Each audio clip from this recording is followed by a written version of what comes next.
Captain Komodo is promised the golden kite eye to Ojiki, and he whom his countrymen called Grey Fox were once again in conference. The room in which they sat might have been the same as the last meeting place in furnishing and general appearance, but instead of overlooking the yellow Connecticut Avenue cars, whirring motors, and fashionable crowds of Washington's thoroughfare, it looked out on the inner court of the legation in Peking. Grey Fox was again in the costume of his country, his grey kimono embroidered with cranes, his obi sash blood-colored. His feet in getas were stretched out before him, and he contemplated them without expression. Ojiki, in the frock coat grown habitual with him outside his native country, was smoking a cigarette and watching Kitsune-san. The Grey Fox had not spoken since the greetings had passed between them. Is thy thesaurus of speech depleted that thou grudgest of its contents to me, samurai? Asked Ojiki. Grey Fox looked up. I have seen to it that the rifles, the ammunition, and the supplies have been landed, he said slowly. Not 15 miles from Tonku, there is a cave well known to the opium smugglers, and this holds the wherewithal of rebellion against Kwang Hsu. For these expenses Nippon is sorely taxed. Thou didst propound to me in Washington a plan by which the 7,000 eyes of Buddha should refund Nippon, and hast thou so replenished the exchequer of the Son of Heaven? Truly I have not, answered Ojiki. Thou hast not. The servant of the Emperor would now have reasons. By Kappa. Thou shalt have them, gnawing Grey Fox. The Count Ojiki showed a spot of color on either sallow cheekbone.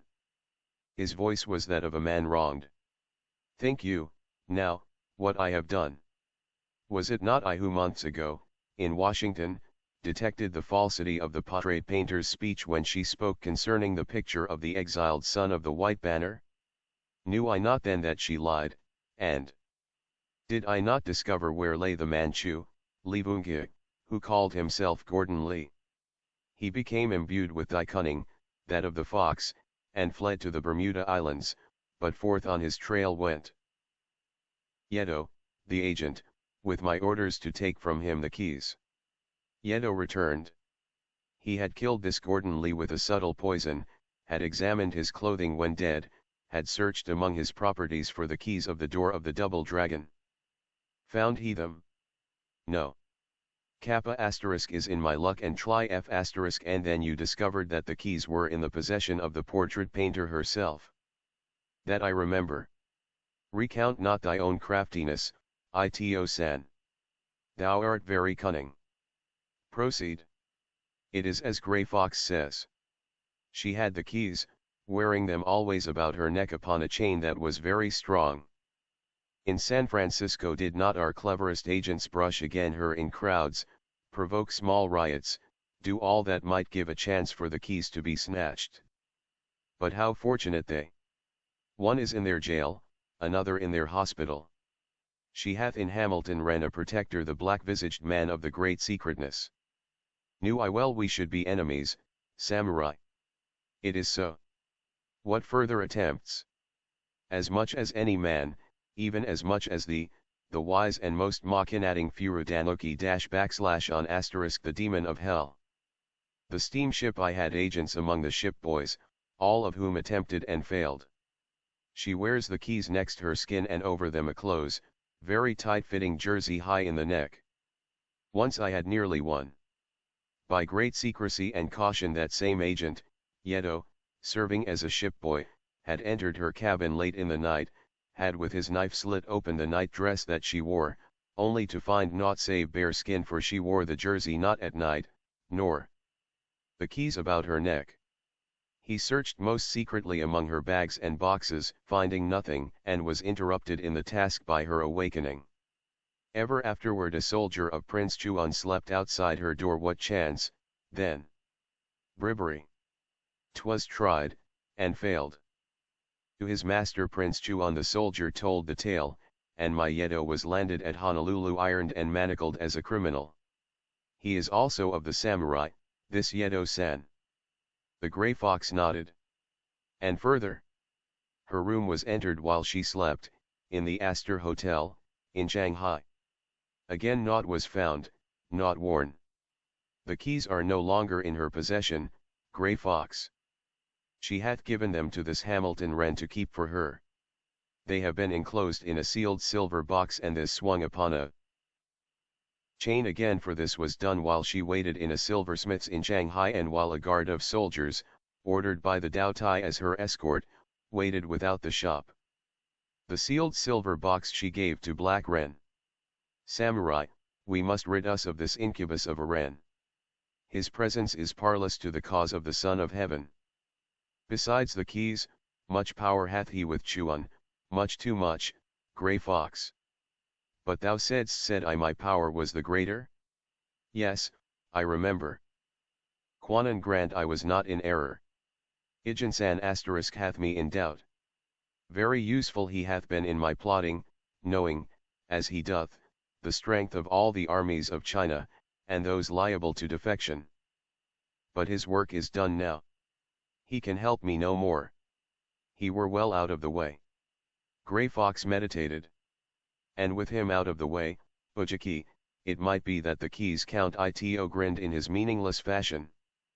If he is then to see the Black Omi Angel, why not in the presence of faithful Japanese who might procure from him the keys to the door of the Double Dragon?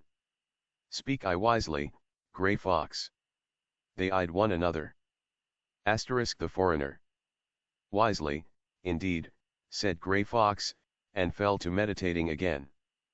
Presently he raised his eyes. It is for the Emperor, Ito-san. What is one man that he should stand in the way of the Emperor's desire? We have originated this plan to put Chuan on the throne, have provided the brains, the money, the rifles, the munitions of war, even the men, in part.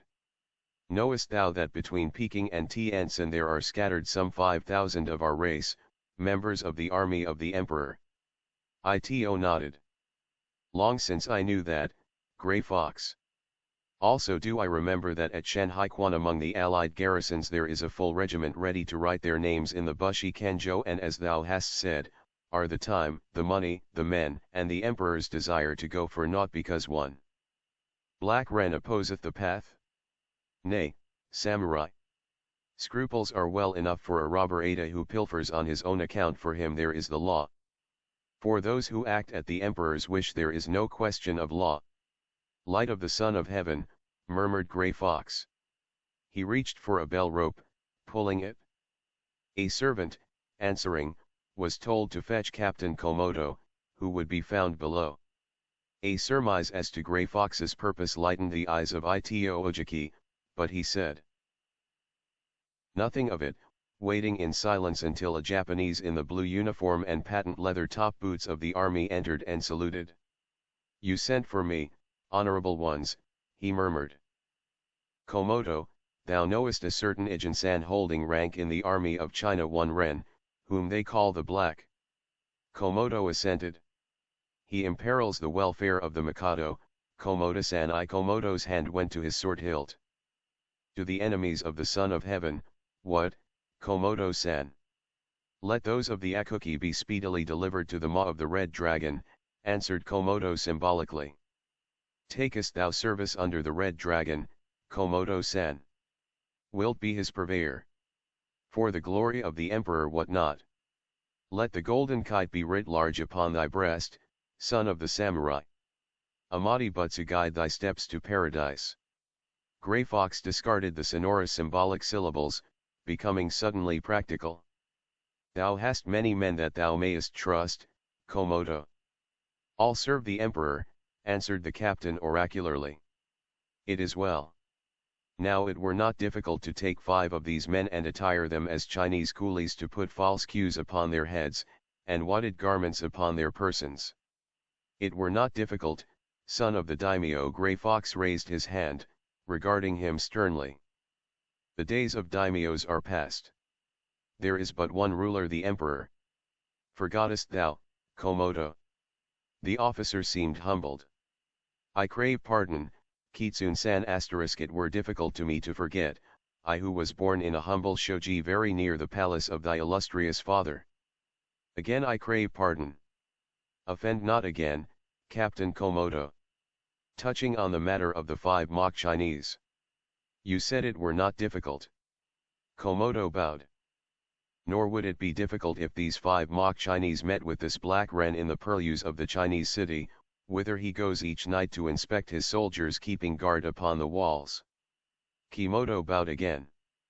And should accident occur to this black wren, should he tumble from a wall and be utterly demolished, there could be no harm in opening his garments and finding hung about his neck a silver box on a chain, Komodo-san. There could be no harm, Grey Fox, echoed the soldier. Keep thou and thy 5 mock Chinese sharp watch, then, for his fall. And when thou hast the silver box, bring it to thy unworthy preceptor. For this watchfulness of thine, thy name shall be recorded in the unwritten book of noble deeds. Sayonara. The officer hesitated. Were it better for the emperor that this black wren fell from his perch this night, or a later the emperor liked ill the song of the black wren? This is a bird of ill favor with him. Shall the emperor's ears be longer offended than his servant may compass? I am ashamed, Grey Fox. No need of shame. That only when one has failed. And should the light shine upon a deed which thou hast committed outside the laws of nations, wouldst say it was in thy emperor's service, Komodo-san? The captain drew himself up stiffly. Hath not Komodo-san private revenges that he may wreak, son of the daimyo? Hath he not a tongue to cry aloud these satiations of revenge?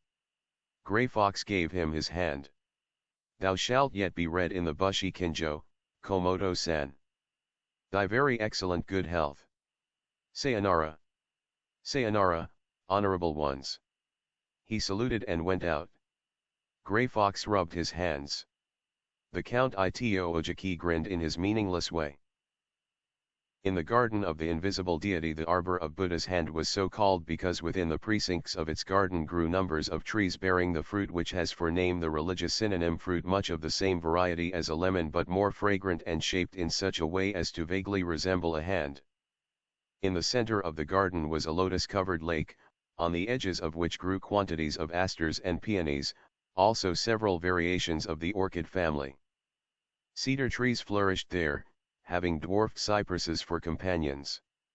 From the marble terrace of the pavilion Bess could note the temple of the double dragon rising above the tops of the cedars, approached by 100 steps, flanked on 4 platforms by small outhouses with curving crenellated roofs. The sight was an obsession with her. Many times she found herself leaving her work and drifting to the terrace to gaze at the temple with its lacquered columns and porticos, and the great golden double dragon sprawling across its doors. Behind the temple rose a great wall, 10 feet in thickness, grey-pink in hue, and this same wall extended on all 4 sides of the garden. His Majesty gained access to the pavilion through the imperial archway on the south side, and Hamilton Wren came through the little door on the north. It was by a special dispensation only that this was allowed, for the arbor of Buddha's hand flanked the ladies' precincts of the palaces, to which no male was supposed to come save on ceremonial occasions. There were 5 rooms in the pavilion, separated by walls of carven wood, in which were panels of white and blue silk painted with poems and representations of cranes, peacocks, dwarf trees, and demons.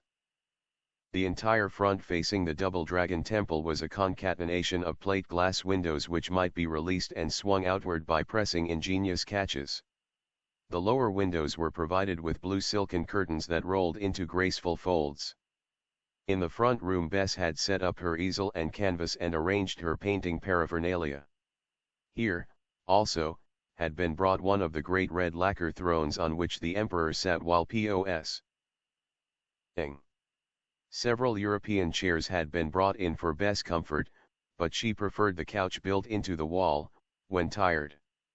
The second room was her boudoir, the third her sleeping apartment, the fourth her dining room, while the fifth was used by the servants as a pantry, the cooking being done in a little outhouse. The pavilion was heated by porcelain stoves and fires built under the floors. Nearly 2 weeks had passed since Bess had come to live within the Violet City, and during that time she had not ventured forth from beyond the high red walls. Every morning at 10 Kwang Hsu came for a sitting of half an hour, and during the rest of the day she worked over what she had blocked in. Sometimes Na Leng or some of the ladies of the court came for her and took her on tours of inspection. On several occasions she witnessed performances of the royal players. 3 times she had lunched with the young empress and her maids of honor. But the days were mostly taken up with work and the visits of Hamilton Wren, who came every afternoon through the small gateway at the north. He came generally at sundown and remained until the gardens of the invisible deity were hung with the black wings of the night dragon under whose protection fluttered the good ancestor spirits, waving their silver lanterns. He recalled the picturesque simile of the Lady Na Leng, as she sat there this night and watched Wren in the starlight.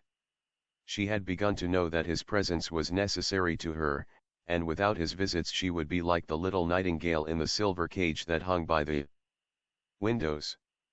The simile called to mind the fact that the little bird's head was drooping, his feathers ruffled. She arose and opened the door of the cage. Gladly he fled into the night, and from the nearby branch of a cedar tree poured out a flood of song. "Hello," said Wren. "You don't seem to appreciate the value of that little songster, Bess." She shook her head. "Oh, yes, I do. But the poor thing was so unhappy when I first got him. I let him out twice a day. He'll always come back. See." She stepped on the terrace and whistled softly, cooingly. She, too, was in the starlight now, and it touched her golden brown hair, seeming to fondle it. The stray curls at ears and brow and neck fluttered in the early night wind, fluttered against that pure, white skin, and brought the tint of wild roses to the cheeks. The nightingale's song ceased.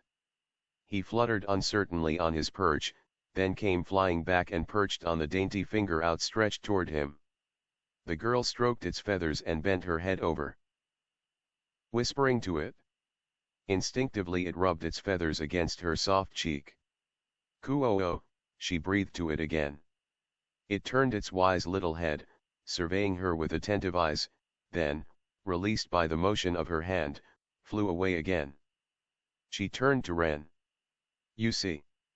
He saw more than she had intended, the brown eyes soft with the mystery of the thoughts of nightfall, the thoughts that her conscious mind hardly read.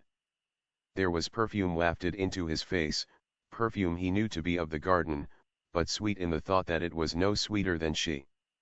Whispering trees, soft summer breeze, moon shining bright from above. She had begun to hum the song, hardly remembering the rest of it, which dealt with lovers' arms and other accessories of a divine night. It was a tribute to the evening that nature had provided, and to the man himself, in that he provided no jarring element. But he had not forgotten the words of the song, if she had. There was color in his cheeks, too, as he came forward, nearly touching her. She was subtly entrancing, a creature for the evening mists, for rose gardens and mystic moons. Her charm was as pervasive as the perfume of springtime, as delusive as a stray moonbeam. She was too daintily ethereal for the workaday world of everyday. Here in the temple grove on the marble terrace, with the moon and stars silvering the night, and the great, mysterious temple's gold roofs towering beyond the cedar trees, she was the sprite of the illusion, the key to the picture. Bess. She was not unconscious of his meaning. But at the time, with the enchantment of the good ancestor's silver lanterns in her eyes, she thought of the one word spoken with the infinite tenderness of a lover only as a part of the beautiful night. Looking up and finding him standing so close to her that she could hear the beating of his heart, she was not afraid, only very glad that her soul was light, that it was a glad world, and that he was there. She looked, lingering over the picture of him, as he stood very gallant in his close-fitting uniform and boots, with the crucifix-hilted sword catching the light. His cap was off, and the rays ran in and out the waves of his black hair and lighted up those intense eyes below the heavy brows. He was at once sinister, debonair, tender, and masterful, perfectly groomed, clean-limbed, every line of face and form betokening breeding and strength, and in his eyes love for her.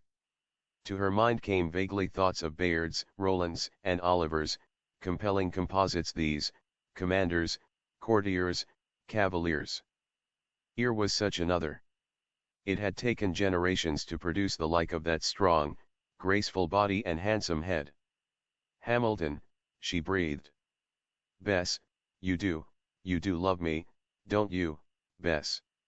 And when he had conquered, he was a boy again, eager, petulant, winning, awakening also the mother spirit in her.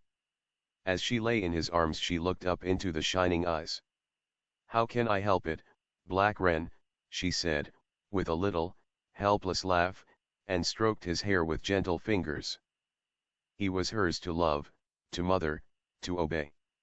She might revel in his strange masculine beauty with the thought that it was hers alone. And oh, enough, dear, enough. It was a little later when she had freed herself from his arms and caught back her stray curls into prim severity. Enough, he questioned, hurt enough now, great baby. They laughed together, two children for the time. And how long have you loved me, Bess, dear? Always, I think, she answered him. Really she did not know. The thing had always been vague with her, an influence that had grown and grown until it had overwhelmed her in the greatness of it. Yes, always, I think ever since I met you the second time. But before that I had ideals such a man as you. I wanted him big, she was enumerating on her slim fingers, after the fashion of a schoolgirl, big and brave and with black hair and black eyes. Just like you, Black Wren. Always bees, you see, big and brave and black-haired and black-eyed. And then I met you and knew I'd been thinking about you all the time. Did you? He said, enraptured. But, then you weren't nice to me, Black Wren. Where was the woman of the world in this little girl who talked with her mouth pursed up and her eyes upturned to the stars? Wasn't I? He said disgustedly. What a brute I must have been. Yes, you were, she said, and she was the woman again as she spoke. And I'll tell you a secret, it only made me love you the more because you were a brute to me, Black Wren. That was the woman who adored your strength, who thought it better to have you your own way than no way at all. But the artist in me called for better things from you, wanted you to love me for the better part of me, to bring that better part, there's little enough of it, out into the sunlight and hide the other part in the shadows. But you didn't do that. Don't, Bess, he pleaded. I didn't understand then. At first it was the purely physical man's love for the purely physical woman. And I hadn't had the training to make me very scrupulous. But that day I saw you and wanted you 1,000 times more. There will always be that of the physical love that is apart, but besides there is the something you gave me which no other woman did. An utter disregard of self, a desire to do things for you, to make myself spiritually cleaner. Suddenly she realized that she had bared her heart for the knife thrust. She had begun this by speaking of her better part, she had begun it.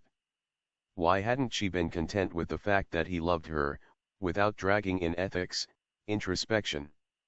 While he was trying to make himself better for her sake, she was retrogressing. It became unbearable, the thought that he should ever discover that she had come to Peking to steal, and that was why she had come and what she still must do. Bess, I've been a better sort since I met you. For the past 2 years I've been grimy with plots and counterplots, lies and treachery, false smiles and knife thrusts in the back, the machinations of Orientalism. I had one great ambition, to be the power behind the throne. For this reason I have cultivated Prince Chuan, made of him a means to an end. And now the way to my ambition lies open ahead of me, Bess. I can be the real ruler of this country in less than a year, the real ruler of the greatest country on earth, of 400 million people. Think, Bess. I can be that through Prince Chuan. For I am Prince Chuan in the will. My way is his way and the time is at hand. The wild rose had fled from her checks, the nightingale was still. Her trembling fingers caught the sleeve of his coat. Don't tell me, Hamilton. He was strong and big in the moonlight, with his heavy, frowning brows and clean-cut jaws.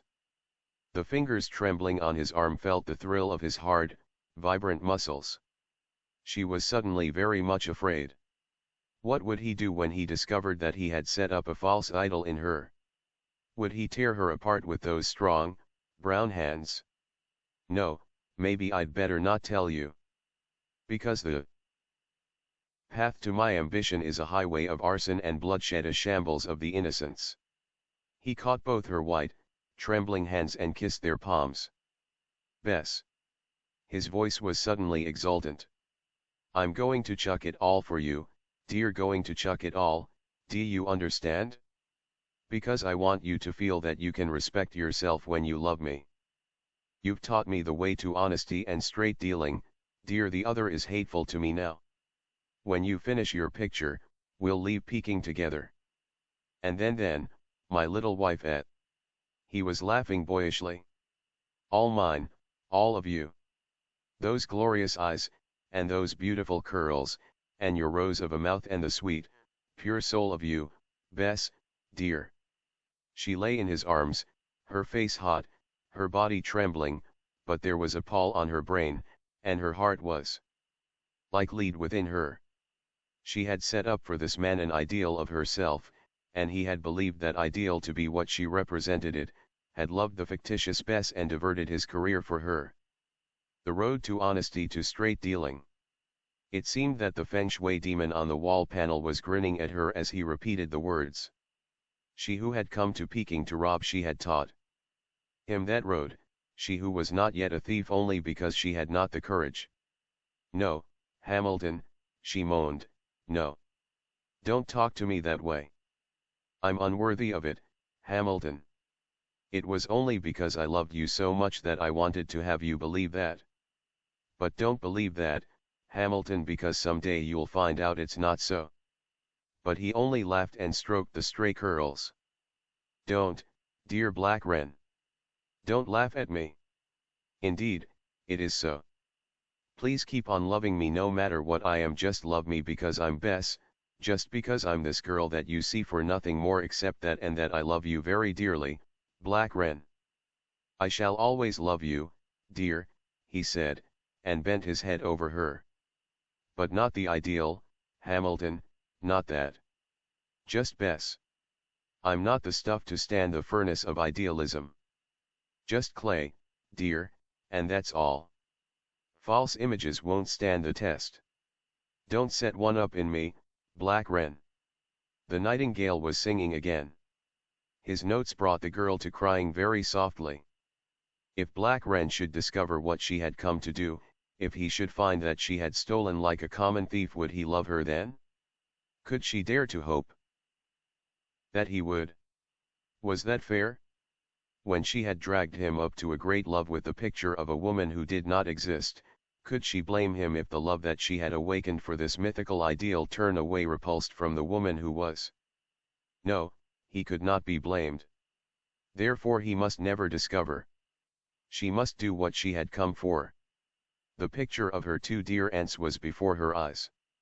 She must do that, and then she would try to be the sort of woman he imagined her. It is because you are what you are that you think so little of yourself, he said gently. No, she murmured, wiping away the tears. No, Hamilton, I'm telling you the truth. You don't believe me, thank God. I pray him that you won't find out. There was a fluttering of wings, a feeble chirp, and unconsciously she put out her finger. The nightingale fastened upon it, regarding her with quick movements of his graceful head. I'd rather believe the bird than you. And his voice was very tender. Chapter 4 Assassins who should be purveyors of the poor. The great bell of Kowloon Lo, in the Tashang Sz Tower, was marking the hour with its golden tongue, a mellifluous clangor that had in it more of music than of noise.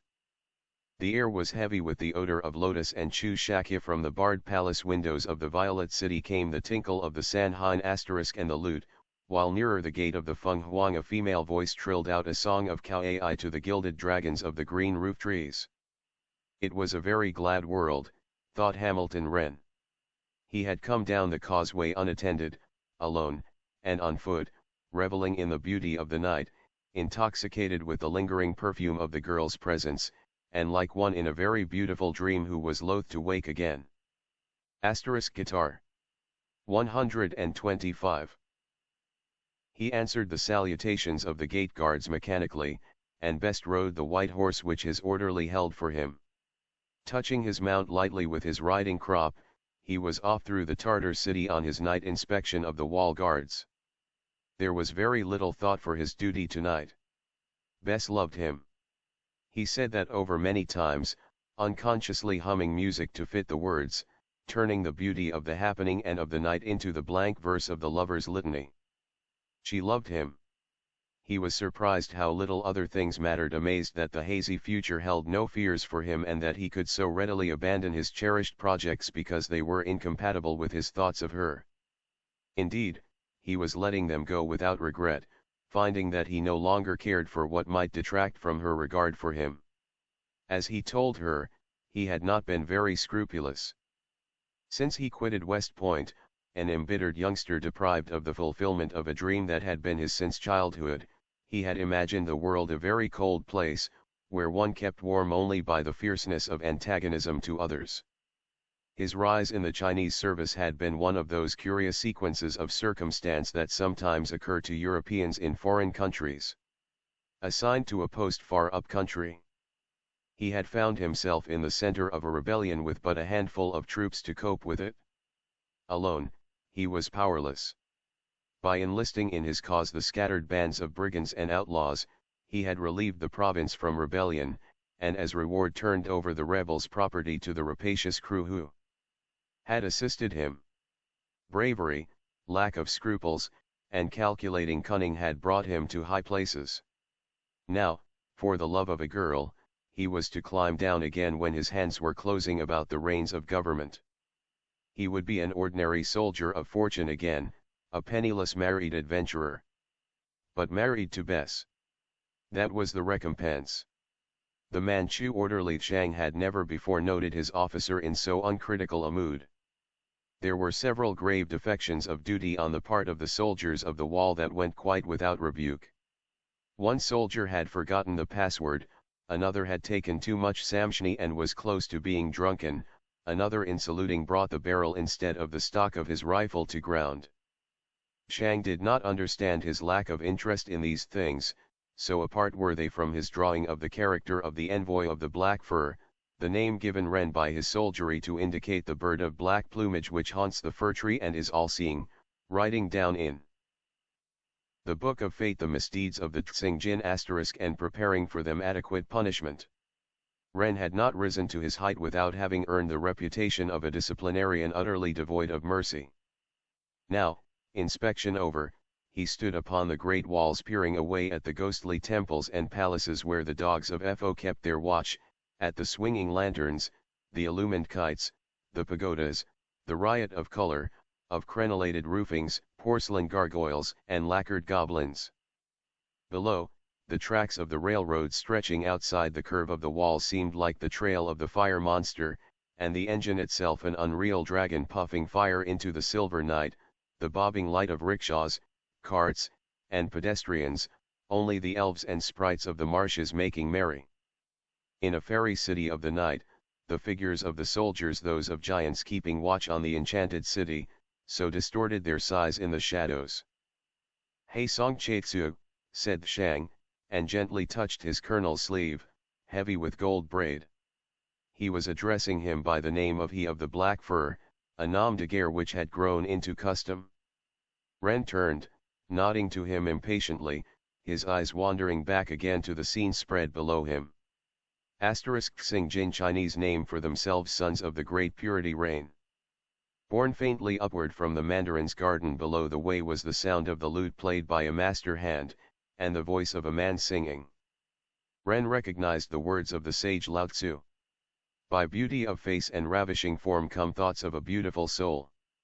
The world is deceived by the outwards of love, but come, said Hamilton Wren impatiently. Lao Tzu was an old croaker, even though a sage. Why had this pessimistic occupant of the mandarin's garden chosen to disturb his beautiful dream?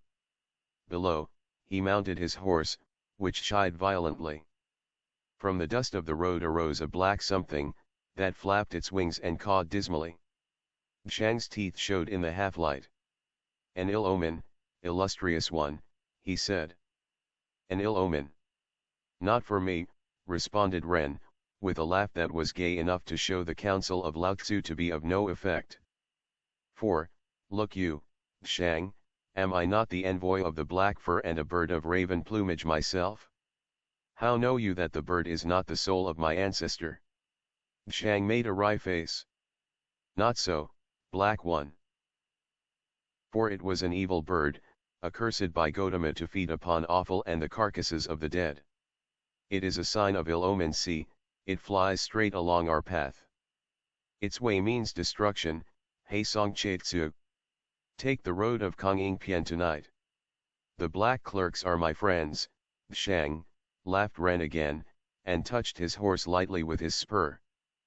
The two made a medieval picture as the light showed them outlined against the white steps of a temple. The slender, graceful, blackavist man in the imperial yellow uniform, golden-frogged, his crucifix sword suspended from a jeweled belt by a golden cord, the peacock's feather of his mandarin's hat trailing out. Behind him the picture of a goodly man on a goodly horse, whose whiteness contrasted with Ren's hair and eyes. In his rear the Manchu, also in the imperial uniform, belted and booted, and uprearing his 6 feet 3 inches over a grey mare. And so they passed out of the light of the thoroughfare and into the street of the little purveyors of the poor. It was a mean alley with unclean causeway, where were the shops patronized by coolies, undertakers, and those of the lowest orders. It was an unsavory district through which to pass, but Ren knew by long experience that it was a rare Tsing Jin who would raise arms against one in the uniform of the great pure kingdom. Hyaev called Shang suddenly, in warning. Spur thy horse, illustrious one. Involuntarily and without asking reasons, Ren's spurs came in contact with his horse's flank, and the splendid animal upreared itself on its haunches, stared with dilated eyes, and plunged suddenly forward. Out of the darkness of the street came grasping hands that caught the bridle, and were near to taking it from Ren's grasp.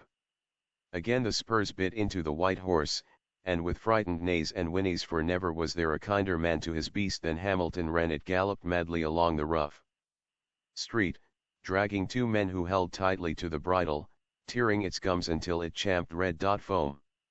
Ren's hand went to his sword, and the blade of the crucifix glinted out of the darkness. But that same moment a pair of yellow hands clutched his neck from behind. His feet slipped from the stirrups, and he went over backward. The owner of the yellow hands was undermost, and it was he whose head struck the stones of the street, sending him into unconsciousness and releasing his grip. Immediately Ren was on his feet, his eyes peering for his antagonists, his sword ready. They came soon enough, the two who had caught the reins, and who had released them with the slipping of the American from his saddle.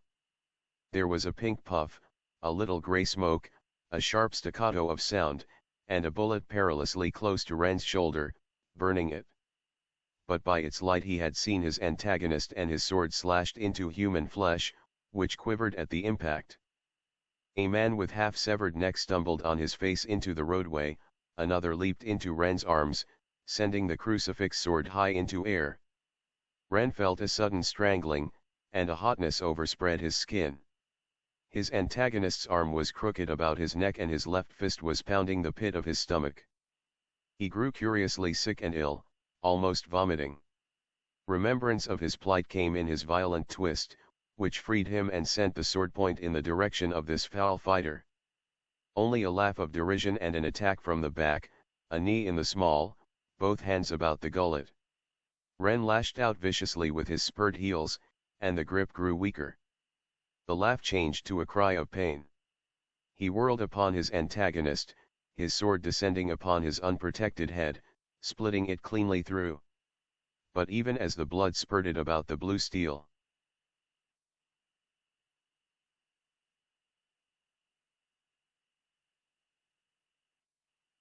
something heavy struck the back of the American's head, and he went down into the unclean street. Immediately someone knelt over his body, and a tiny electric torch showed a gleam as the kneeling one tore open the embroidered collar of the coat, the linen one underneath, the cambric shirt, the gauze under garment. In the light of the torch was a square, silver box, suspended by a silver chain next the skin. The searcher could not find the catch.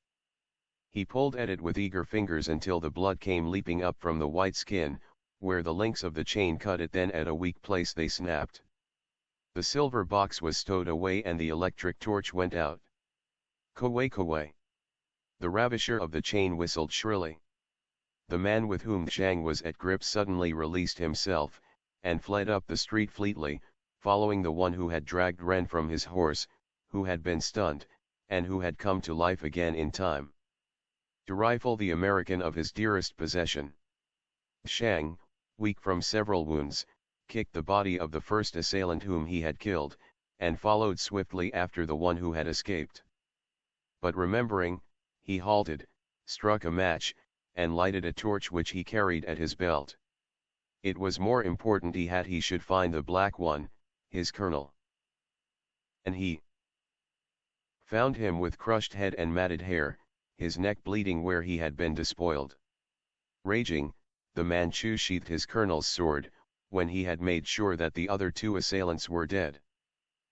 Then, raising Ren's body in his arms, he staggered along the street of the little purveyors to the poor, slipping and stumbling among the refuse until he emerged upon the street of the legations.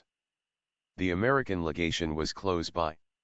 He let the unconscious body slip to its feet, while he knocked upon the gate with his free hand and slipped back in the protection of one of the stone dogs of FO, two of which guarded the gate. An American soldier, on guard, swung open the gate, and eyed the bloody figures suspiciously. Shang, who knew pidgin English, addressed him, "You say v my Melican mand Alan all same you call Lang Guan, chink," growled the upholder of American militarism. "What share giving me, anyhow?" And Shang, very weak from loss of blood, lost his bland imperturbability, screaming insult in his own language at the soldier, who listened, highly amused. "You know savvy Melican soldier officer take Luke's." The American peered cautiously from behind the bars, and caught a glimpse of the white face, lifeless, in the starlight. Immediately the gate clicked open, and the American and Chinese carried the body within. "It's Black Ren." The American soldier locked the gate and called shrilly to the legation servants, "Here, you boys, make kiki now damn pronto, you hear? Kiki." Sad was the plight of Captain Komodo when he, by devious ways, at last crept into the borough of Kitsunisen. He was in dirty Chinese garments, rent and torn and stained with blood, his hands lacerated, his fingernails broken to the quick. The back of his head was an unlovely plaster of sticky hair, he carried one hand limp, for the wrist was broken. And it was in this condition that he gained access to the cabinet where Grey Fox and Ito Ojiki sat smoking over their hibachis, and awaiting his return. They noted the plight of him without surprise. They had not expected that their object be attained without serious hurt to those who wished to compass it. Komodo saluted them. "The gods have guarded you, Komodo," grinned Ojiki. "Little guard, Excellency," answered the soldier. "Little guard. I am a mass of broken bones and torn flesh, good for little duty for a month of moons." He was no weakling, Excellencies. Had he been, 'twould have been unnecessary to put upon his seeking the Captain Komodo, returned Grey Fox. He peered at the soldier with ill-concealed impatience. "Has Kwanan been thy friend, Komodo-san?" For answer, the addressed one drew from within his torn garments a square silver box, to which was attached a stained and broken chain. "This I took from the neck of the Ijin-san," he replied, without emotion. "The chain is broken. That I could not avoid, for I hasted." "For this a kanjo, Komodo," cried Ojiki, and his eyes sparkled.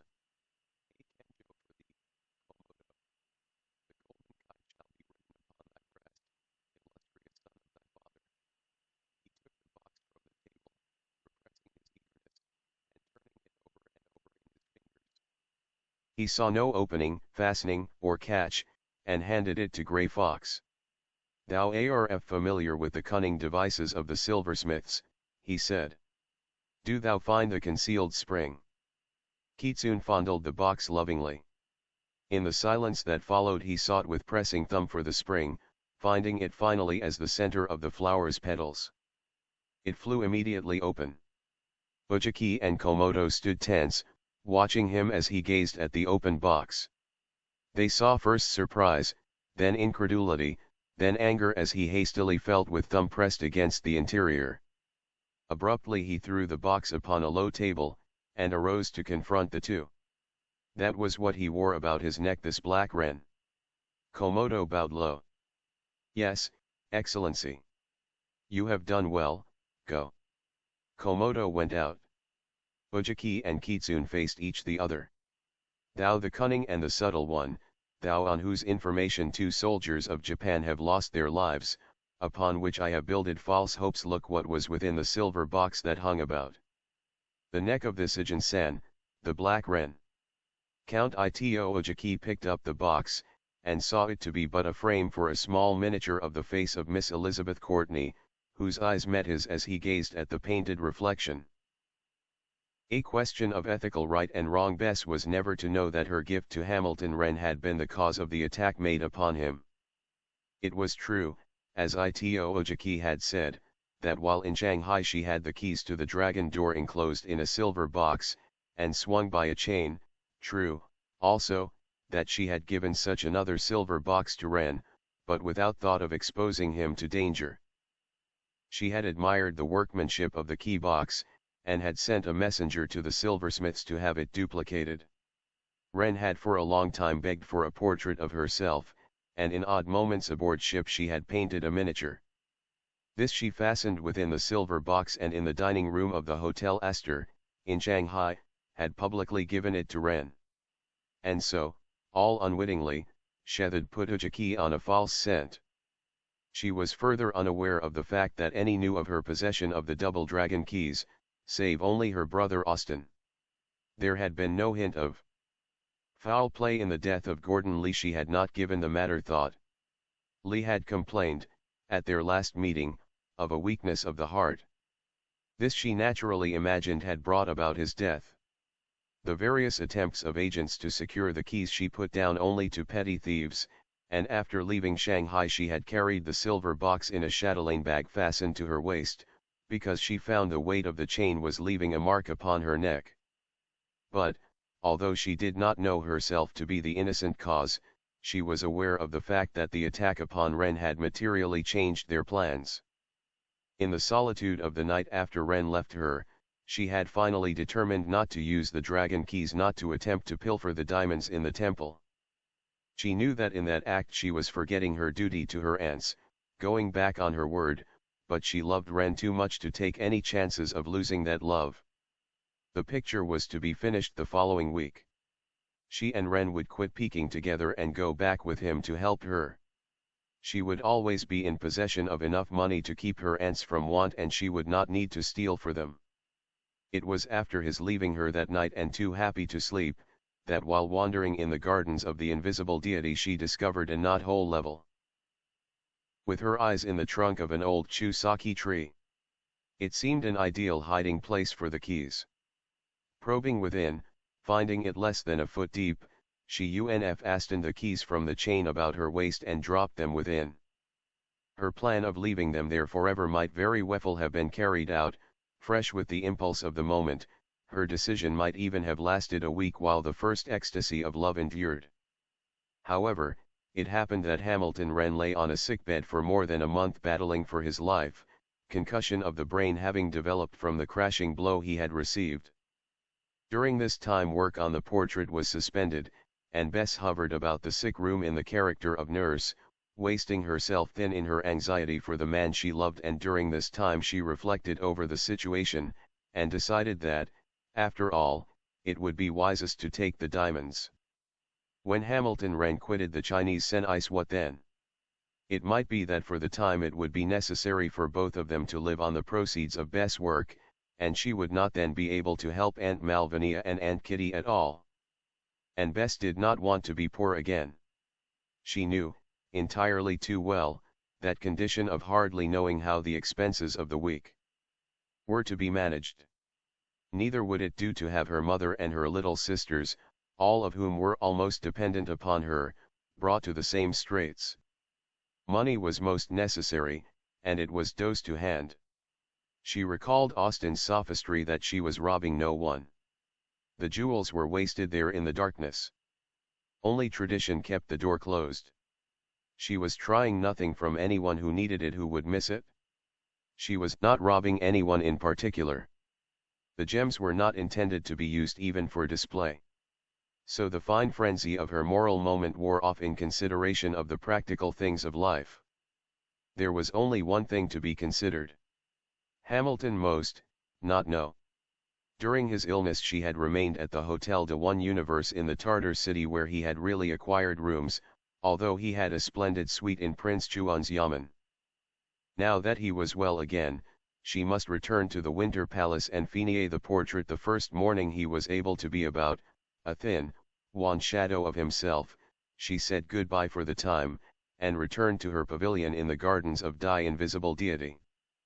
An audience with Kwang Hsu resulted in the sittings being continued, and, after another week, during which she caught only hurried glimpses of Ren by flying visits to the hotel, she had completed the portrait to the satisfaction of her royal patron.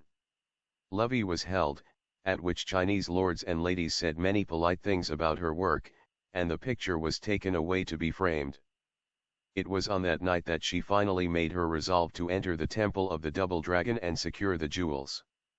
Meanwhile she knew nothing of the position in which Ren had been placed during a month's lapse of time. Had he, in pursuance of his intention, quitted Peking at the end of the week he had set for himself, ostensibly to perfect some of the mechanism of the plan to seat Chuan on the Great Purity throne, he would have been allowed to go without question. But the cogs of the plot had been revolving during his illness, and the carrying out of the plan was being deferred only until he could take an active hand in it. Chuan had so long been a puppet that he was at a loss to decide, or give instructions, without Ren's assistance and advice. And so it was that on the same night that Bess finally decided to abjure her moral principles for the sake of both sentiment and practicality, Black Ren was summoned by Prince Chuan to be present at the final meeting of the heads of the rebel party. He argued the question with himself much in the same way that Bess had done. Just as it had been in her case, his rectitude was much more a thing of the moment than of endurance. He cared none the less for the girl.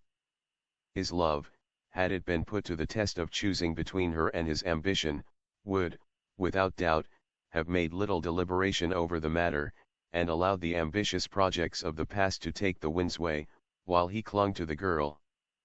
All of which shows that all save certain essential morals are for the most part inspired by the moment, save only when they bring about the question of hurt to some loved one, which latter is really not morality, only a certain form of sentiment.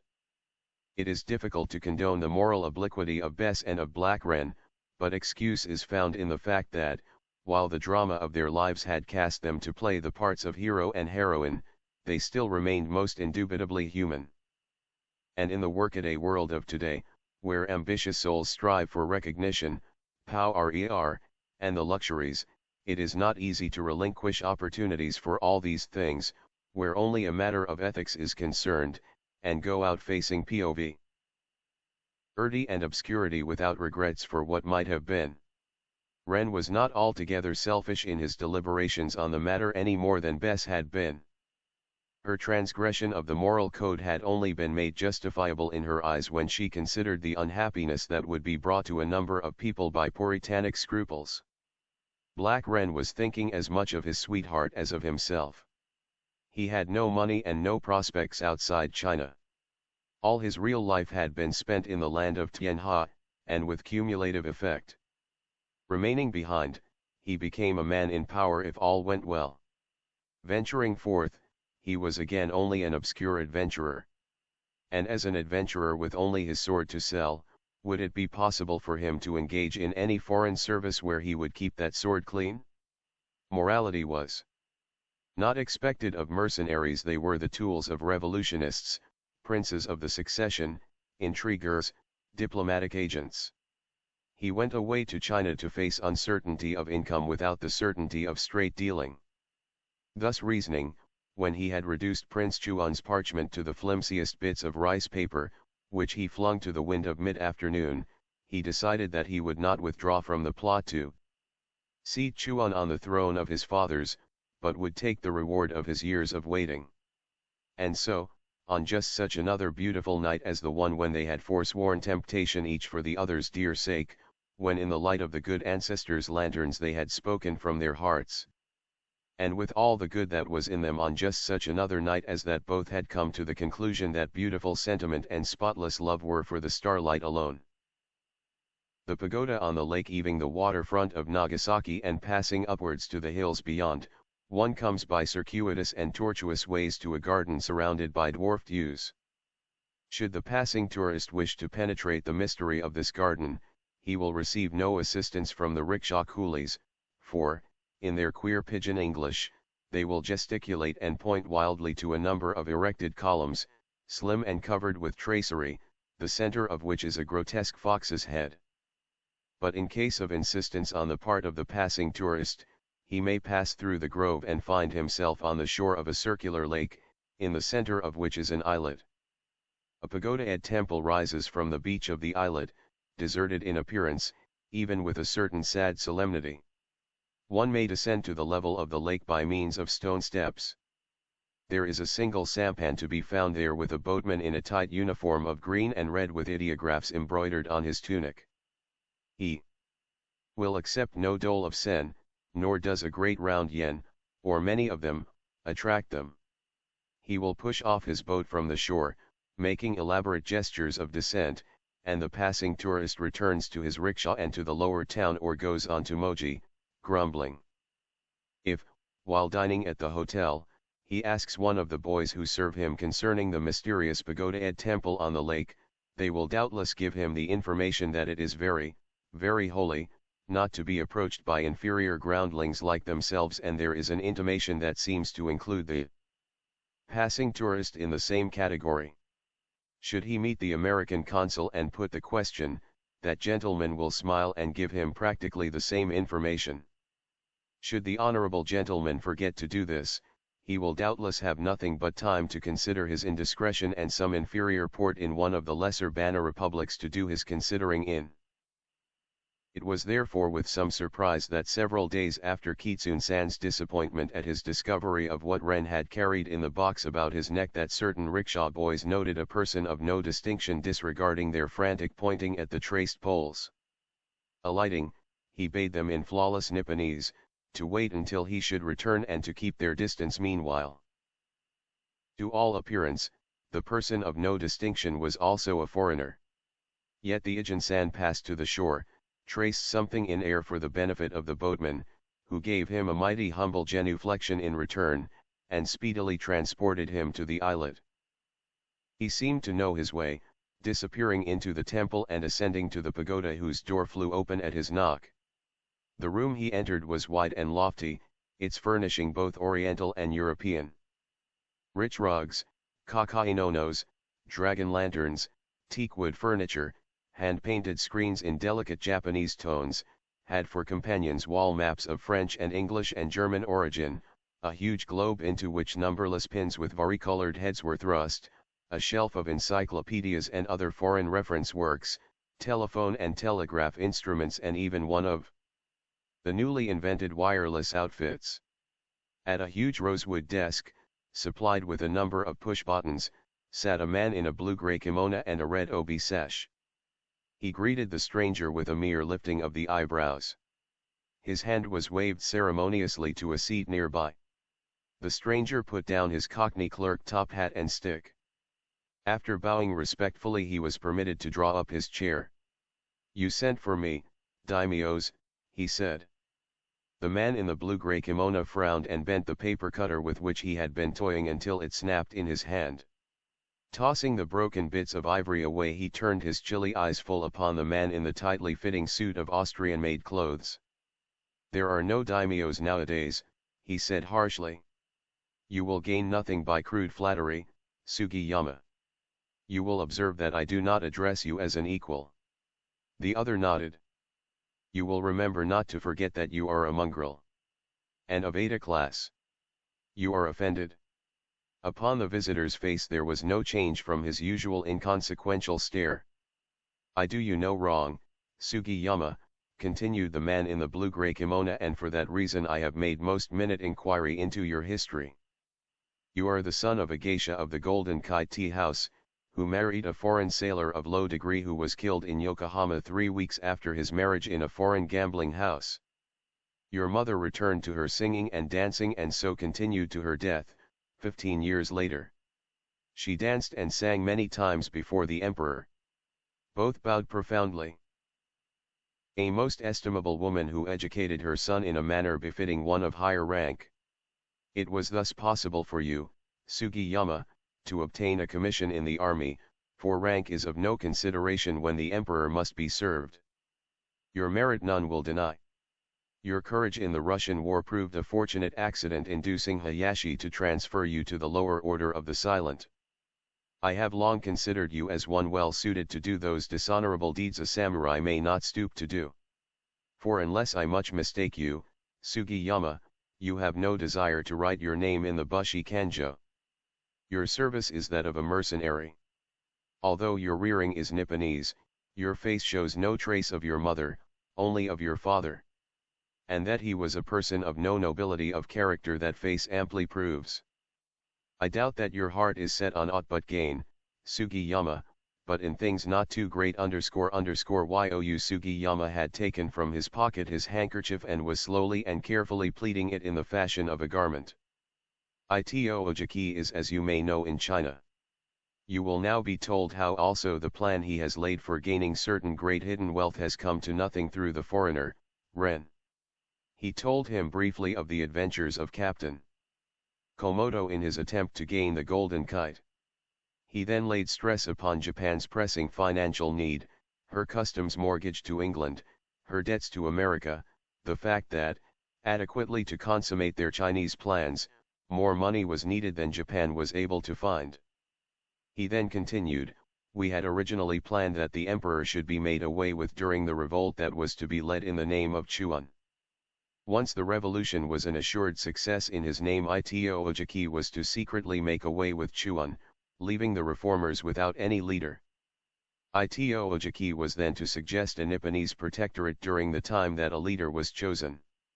And once he held the reins it would be as it was in Korea and in Manchuria. Both men permitted themselves a smile. Only 4 things stand in our way. First, lack of money to pay the Germans for the arms and munitions that lay in the great arsenals at Wei Highway. The second is this man Ren, the American who stands high in reformer councils and who has steadily opposed any suggestion that Kwang Hsu be removed. But he must die if we are to triumph in China. This Ren's plan is that Kwang Hsu be deposed after the revolution and be given his choice between being kept a prisoner and abdication. He is our third obstacle. This weakling emperor. The aristocratic red girdle and white banner families will never permit his abdication in favor of Chu Tm, who favors the foreigner. Which he will surely consent to do now that he has been separated from the she-devil. So he must die. Separated? Will the Honorable One explain? For the first time Sugiyama's passive face showed emotion, that of astonishment. The Dowager Empress separated from the Emperor? She who has ruled China so long in his name. The old samurai nodded. It is indeed astounding, Sugiyama. But Yuan Shikai's power has increased over the emperor, that of Zushi has declined. And it was Yuan himself that saw to her banishment to the summer palace at Wanhosan. She is our fourth obstacle. There, in murderous rage, she plans with Pi Shazli for her restoration, the death of Kwangsu and Chuan Tu, and the elevation of her fourth nephew to the position of emperor. Plots, indeed, Honorable One, commented Sugiyama, his ordinarily dull eyes sparkling. For it was in such an atmosphere that he was at his best, and the old samurai knew it. Plots indeed. Fires smolder in Peking as they did 7 years since, when the brothers of the Harmonious Fists fanned their flames to consume all foreigners. As you know, the Dowager was the chief advisor, and money from the royal treasury went to pay for their revolt. The scattered remains of the Boxer Brotherhood are now drawing close again, to serve the Baron She-Wolf in the elevation of Tuan. It is to our advantage that such a revolt should begin, and you are to aid the Dowager's plans wherever and whenever possible and endeavor to put an end to this dangerous fellow, Ren, who advises the reformers not to make away with the emperor. The Dowager's revolt is to begin with the assassination of the emperor. Once this has happened, you, with your inside information, will betray the Dowager's forces to the reformers, who will attend to their wholesale executions. Thus the Dowager's hand removes the emperor and the reformers have their long wished for excuse for sending the bowstring to the she-wolf and her puppet, Tuan. Two of the obstacles to Nipponese supremacy in China are thus removed at one blow. But how am I, honorable, to become party to their secret plans? By going to her, Sugiyama, as the secretary and confidant of the late Li Wenqi, who carried away the keys to the doors of the Double Dragon. Swiftly the old samurai told Sugiyama the tale of Li, his flight from China, his life in the Courtenay home, his recognition by Chuan, of his death and the letter that left the girl his heir and the guardian of the keys, of the failure of Captain Komodo to capture what he had believed to be the keys, of the affair between Bess Courtenay and Hamilton Wren. And so, he finished, finally Kitsune-san, admitting himself baffled for once, sent me a message in code calling for aid. He told me that the girl's quarters in the Forbidden City have been many times searched. Unknown to her, she had been skillfully drugged by her own attendants, to whom we paid a great price, and her person was searched by women while she slept. But the ICs were not to be found. Then it was I thought of a different way. Had she left the keys in America? He paused, his face stern. It was no work for one of samurai blood, so I appointed another like yourself, Sugiyama. One of our spies in Washington employed criminals to enter the girl's house at night. But still the keys were not found. Almost in despair I wired that he should inquire as to the girl's kinsfolk, hoping for an unworthy one. Such a one was found, her brother. He knew of the great treasure and was angry because she would not share it with him. But she refused, and, lest he steal them, she took the keys with her. They are in China. And so they must be found. There is still a way. And it is a way that will at once rid us of the two remaining obstacles. The keys will give us the treasure, the money we so sorely need. And it will rid us of this black wren. Another hour was consumed before Sugiyama had been told. Then he arose. The woman who will assist you will know by a sign that I will now give you, said the old chief. He had opened a drawer while he spoke and taken therefrom a small sandalwood box. Opening this, he discovered a glittering thing that flashed as it lay in the palm of his hand. Sugiyama, on the other's motion to inspect it, leaned over and saw it to be a bit of jewelry made in the form of a brooch, with some 40 small diamonds paved upon a platinum back in the form of a parrot, its head high, its tail extended, and 2 chip emeralds for eyes. Wear that, said the old chief, pinned into the corner of your lower left-hand waistcoat pocket, and unless a man who addresses you as a brother agent, whether he is Japanese or not, can show such a pin in the same place, have no converse with him. These letters, he handed him a small sheaf of them secured with a rubber band, will present you to those of the Dowager's court who have her confidence. Is there more that I can say? With a low genuflection and many humilifiques, Sugiyama took the ornament and the letters and went backwards from the room. Book the Third. Chapter I. 3 Golden Arrows AFD. So at last we come to the night of Hoicheo, the birthday of 100 flowers, the night when both Ren and Bess decided they had suffered from too much starlight. There were stars enough this night in all conscience to have lighted every city in China, and that without the aid of the spring moon that sailed a serene silver censer, through a cloudless sky. In the streets of the 3 cities men and women in gala dress called upon the flower goddess, Kuan Yin, flying illumined kites the shapes of the lily and the lotus, and flinging garlands of blooms in air. Paper lanterns green, red, yellow, multicolored, bobbed about in a fashion so crowded that one regarding the festival from an elevation surmised a frolic of prismatic glowworms. The air was redolent of apple sprays and orange blossoms. Out of the uproar one caught many indistinct notes: the tinkle of a stringed instrument, the strain of a song, the laugh of a woman. 159. Peking was very gay and future careless that night. A certain mansion, sawtooth-walled and iron-gated, and overlooking the street of the maimed linnet, claimed attention through its lack of lights and festivity. Maskers passing spoke among themselves concerning it, their remarks to the effect that the mighty merchant, Hao Qiu, was absent with family and servants, matters of business detaining him in Tientsin. Else there would have been mighty rejoicing among the poor, for upon such festivals Hao was wont to throw open his gates and have spread within his gardens a feast of roasted meats and candied confections, and any man, even the veriest coolie, might have his fill, blessing the spring moon and Hao Qiu in the same greedy breath. Those who had come this night so hoping went away with the gnawing disappointment of unfilled stomachs, but with no word of blame for Hao Qiu. For the poor knew him as their friend, this merchant who had sacrificed a year's profits to feed his hungry brethren in famine time. It was true enough that Hao Qiu's family and servants were in Tientsin.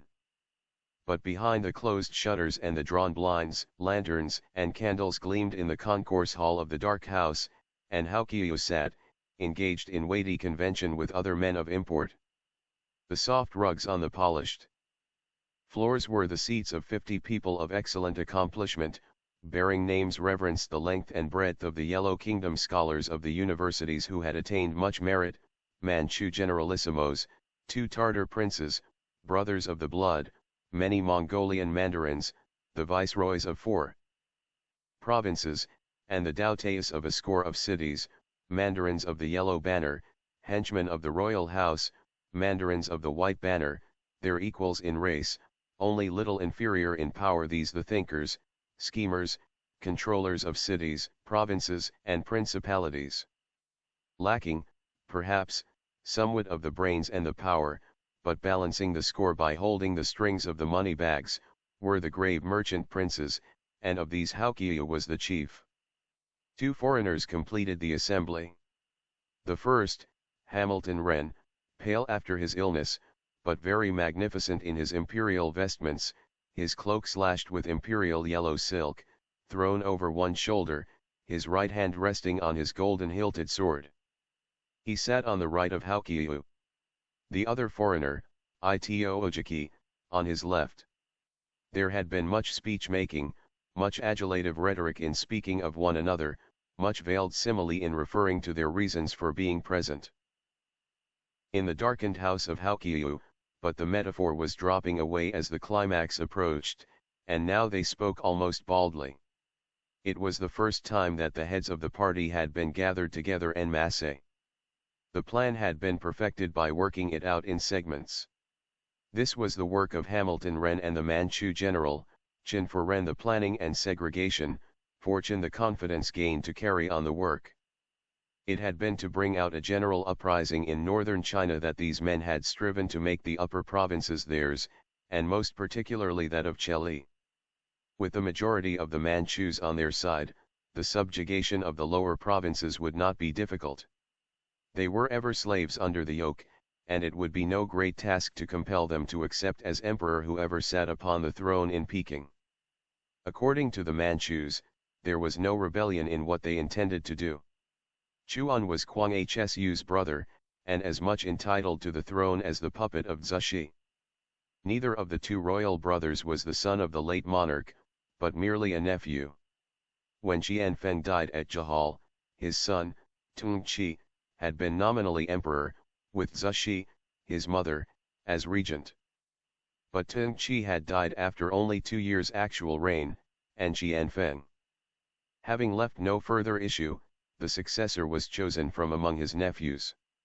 Kwang Hsu was chosen, his enemies stated, because he was the weakest-willed of the royal princes, and the Empress Dowager had seen in him one through whom she could rule absolutely, as she had done. They were bitter men who sat in the house of Hao Qiu, men who had seen their country the despised of all nations during Cix's domination defeated ignominiously by Japan, saved from the Taipings only by European interventions, helpless before the mob rule of the Boxers, and the entrance of their sacred city by heavy-handed foreign troops, who cast down their gods and profaned their most reverenced customs. During Cix's quasi-reign, China had been made a mock by Japan, bullied by Russia, insulted by the Anglo-Saxon races, and stolen from by all nations. It was a sore thing this, to these men who loved the land of Tianhe. They were the reformers, nothing more. They saw in Prince Chuan a gentle-minded prince of European education, who was acceptable to the people because of his ancestry, and to them, the conspirators, because of his foreign training and his desire for progression. They would have little active interference from him. He would do as he was asked, and make little bother over it. All he desired was the title of Emperor of all the Chinas. But with his accession, the monuments of greed and imposition which had endured for centuries would go tumbling down, the modern methods would be adopted, and China put in a position to defend herself from the encroachments of foreign foes. It was true that they had been forced to seek help from Japan in order to carry out their great project. In no other way was it possible for them to obtain the arms and ammunition they needed for their work. Also they needed the assistance of some regiments of Japanese soldiers, in order to inspire their own fighters. Japan was necessary to them, but they had no intention of yielding themselves to the dictation of the pygmy yellow nation, who, in their secret hearts, they despised as mere imitators. Yet no echo of these sentiments had Ito Ojiki heard. Secret as he was, he had underrated the Chinese after the fashion of his race. Though Japan could work and wait, China could work harder and wait longer. Though Japan had a great secretness, the secretness of China was vast, and these nobles and scholars of the Yellow Kingdom, knowing that those of Japan had imagined themselves China's preceptors and mentors, allowed the fallacy to assume proportions by fanning it with the wind of words. Ito Ojiki, Grey Fox, and others who served the Mikado, looked upon the anticipated triumph of the rebels as the giving over of China to them. The rebels themselves saw in it nothing for Japan. They meant to promise everything, to give as little as possible. As for Hamilton Wren, the only European in the plot, they had had him so long among them that the color of his skin was not a deterrent. He was of all the most necessary, after Chuan, a reincarnation of Chinese Gordon to them. He it was who was able to lead Chinese soldiers to victory, he who had put down brigandage and minor rebellions with handfuls of troops, who was able to turn 1,000 coolies into a well-ordered regiment of automatons in little time. Who possessed the confidence of soldiers and officers alike, and whom almost every man in the army would follow unquestioningly wherever he led.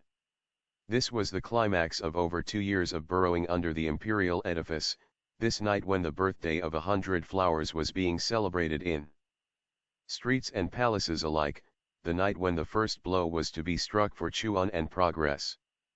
Prince Chuan was not present at the gathering. It was unwise for a prince of the blood to leave the Violet City at night and journey to a darkened house in the Artar city. The Empress Dowager had many spies in her employ. There were too many private informers in the persons of palace courtiers and retainers who would not be tardy in following up such a departure from the usual. But it was understood that Hamilton Wren represented the prince in person, and it was to him that the closing address of Haukiu was made. "The moment is at hand, Black One," he said, as he approached the culmination of his peroration. "Outside the walls of the Chinese city are 1,000 soldiers in the garb of coolies, having concealed nearby arms and munitions of war. These men, I understand from the most illustrious Jin, though scattered, are but waiting the signal to form and enter the city by the imperial catacombs, a plan of which has been furnished their colonel by you, procured from the exalted brother of the Son of Heaven. Within the city walls are another 50 score, scattered through these 2 cities, and in command of the worthy Yamaki, of the Mikado's service. These, too, but wait the signal. the brothers of the blood in the service of the yellow dragon soldiers whom thou hast trained thyself, envoy of the black fur, have been apprised of the situation, and they also wait for the time to strike. They are upon the walls of all three cities, even within the imperial palaces themselves. And they look upon the envoy of the black fur as their leader, whose word is command. They will be faithful. You have promised that. I have promised, and so it shall be, answered Ren, rising. There was a subdued sound of approving voices. Then Enhaokiyu flung his hands outward. Why do we delay when all is ready? Procrastination is like strong wine to drug the soul of action. Tonight close upon 3,000 men, trained soldiers, wait the commands of the august Chuan. The fires lighted at Peking will spread through all Cheli, and tomorrow the province will be ours. Hebei and Honan are promised, all others will follow. And tonight, when the whole of Tianhe is drunk with the spirits of the birthday of 1,000 flowers, tonight is the time to fling to the wind the banner of revolt, the revolt against the cruelty, the bloodlust, the covetousness of the hated Zushi, who, though she be the mother of 1,000 emperors, is a menace to the land of our fathers. If China is to be preserved intact, we must be bound by other chains than those of fear and hatred. And so I say tonight. Again the hoarse murmur of approval. Before my humble dwelling was honored by thy feet across the threshold, black-plumed one, there had been agreed among us that tonight there should go up from the walls of the Violet City a signal of revolt. Well, we knew that Prince Chuan was undecided, waiting thy recovery.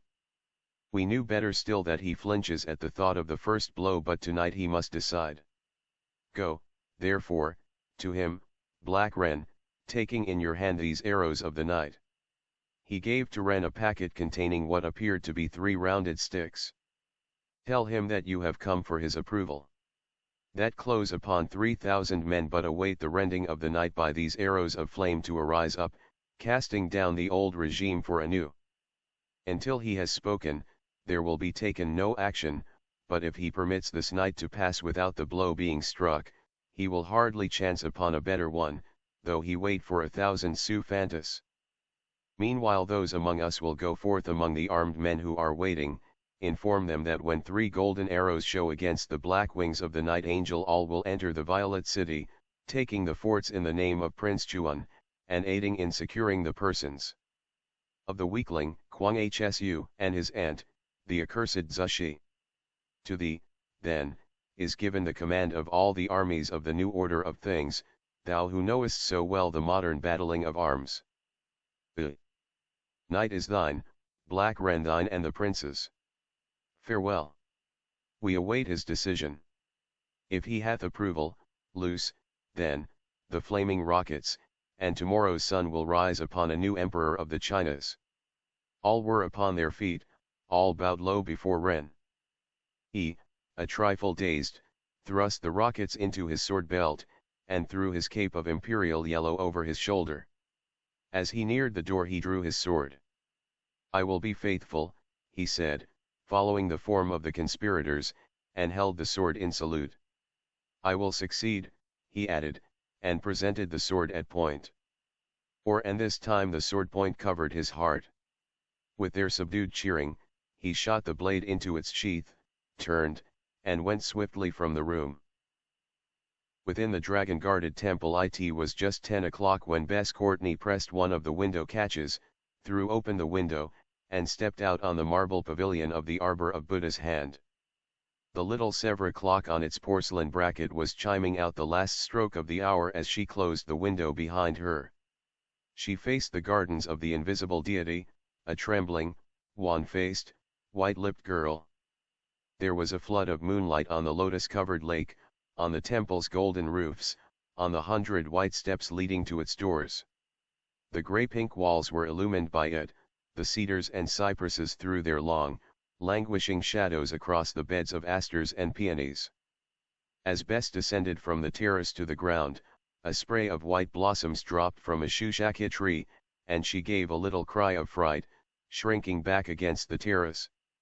Seeing the cause of her fright in the creamy blossoms, she forced a smile, and crept, a little grey-cloaked sprite, along the gravelled walks skirting the lake, and coming to the foot of the temple steps, a short journey in itself, but to her interminable, fraught as it was with fears of watchers lurking behind trees and walls, even some indefinite, superstitious dread of ghostly wraiths of Chinese who looked to resent her profanation of sacred things.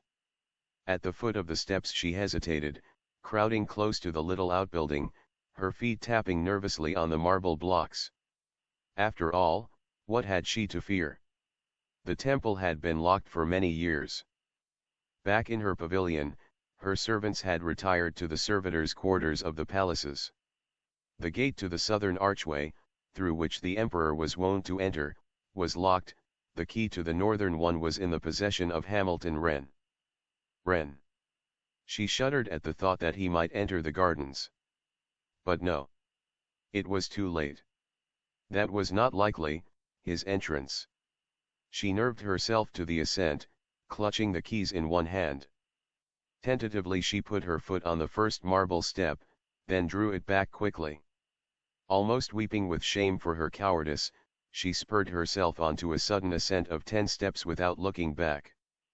But, weak and hesitating, her eyes were no longer to be kept to the front, but went around with a sudden turning of her head. She paused, stiff with fright. A broad black bulk lay directly back of her on the steps. Her eyes dilated when she remembered there had been nothing there as she ascended. Her horrified gaze had espied a certain human shape to the black thing. And, as she realized, she laughed hysterically. Afraid of her shadow. How many times had she heard that used as a term of reproach for other women? No one would have imagined it fitting for Bess Courtney. Yet that had been what had frightened her, her shadow. The impetus of her laughter carried her up several score steps. Looking back cautiously, she saw only the gardens white in the moonlight, the lake shining, the lotus resting serenely on its surface, the blossoms of the mandarin oranges waving gently in a spring breeze. She continued her ascent. Now she faced the iron doors of the temple itself. A very terrifying dragon sprawled across them, a two-headed, green-scaled thing with staring eyes of clear jade. Those eyes seemed omnipresent and most diabolically alive. So saturated had she become with Chinese beliefs, that she could for the moment imagine this painted presentment to be animated by the spirit of some dead priest, who had served his allotted life time as a tender of the shrine.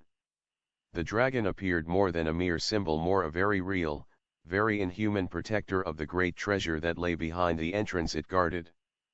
She was forced to master herself again before she drew up her hand and inserted the iron key in the door.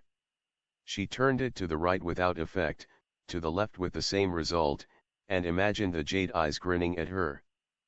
But she had come too far now to be bested by difficulties. They made the task easier for her, taking from her mind the weight of the supernormal. She knew that this iron key must fit the door, and threw the whole weight of her body against the fingers that held it. It turned with a loud, crawly screech, very akin to Bess' remembrance of a refractory slate pencil scratching against a slate. But the physical revulsion that it caused saved her the mental shock, and, pushing her right shoulder against the door, she found it swinging gently backward. She entered, turning on the pocket electric arc with which she had provided herself in anticipation before leaving Washington. It showed another door, and the blood-chilling spectacle of two enormous red eyes glaring into hers. Her affright was so intense that she made neither sound nor movement, and again she had the privilege of laughing at her fears. There was barely space enough for 3 people to stand between the first door and the second one. Bess Ark had disclosed the second to be of burnished copper, with a dragon painted across it with red pigments, its eyes 4 enormous rubies. She pushed the first door shut, and unlocked the second one after some difficulty, revealing a third shining in its white exterior, the familiar dragon, this time silver-scaled, and with diamond eyes, the size of which brought the girl to sudden realization of the enormous value of the treasure she was seeking. These diamonds alone would almost cover Austin's defalcations. The fourth door was painted yellow and had a golden dragon with topaz eyes. that pushed behind her. She stood within the temple itself, the dust of unswept years in her nostrils, a coughing, sneezing, frightened girl in the most sacred precinct of the forbidden city, the temple of the 7,000 eyes of Buddha. With the dust out of her eyes, she saw that she was within a rotunda, the walls of which were composed of intensely yellow tiles, each tile forming a niche for a statue of the squatting, arm-folded presentment of Buddha. The images seemed uncountable. She saw them rising in tiers from every curve of the rotunda, all duplicates and all of yellow porcelain. In the center, a raised throne served as seat for a great golden Buddha, 100-fold augmentation of those in the niches. When the girl's light fell upon the huge image, she drew back, amazed. She had seen many of these Buddha images, but this was by far the most beautiful. The folds of the garments, the shape of the hands, the minute accuracy of face and figure, even the formation of the fingernails, with the 2 guards to each hand, these had been executed in such a way as to wring envious admiration from her artist's soul. Richly wrought vases of enamel at the Buddha's feet held jeweled flowers.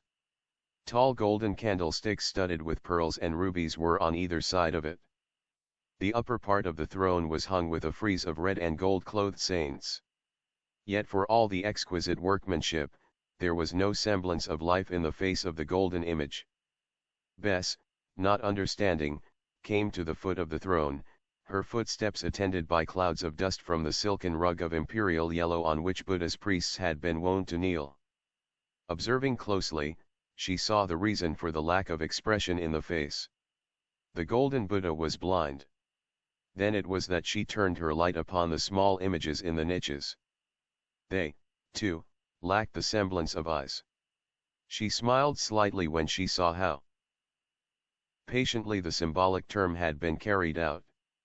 All of the Buddhas were blind. No doubt there were 3,500 of them to represent the 7,000 eyes, spoken of in the metaphor. The thing appalled Bess with the thought of the amount of patience necessary to carry out such a whim of fancy. It was now for her to find the eyes of all these sightless Buddhas, the treasure that had haunted her for the many months that had passed since Gordon Lee gave her the keys to the double dragon doors. She flashed the light about, but saw no boxes or receptacles of any kind. Momentarily she imagined she had not seen aright, so paced the entire curve of the rotunda. It was quite true. There was nothing that appeared to contain treasure of any kind, only the tiled walls, with their array of imperturbable images, and the great throne in the center. She sat down heavily on the lower step of the throne. No doubt the jewels were hidden in some secret room which required a knowledge of hidden springs. Tears came into her eyes.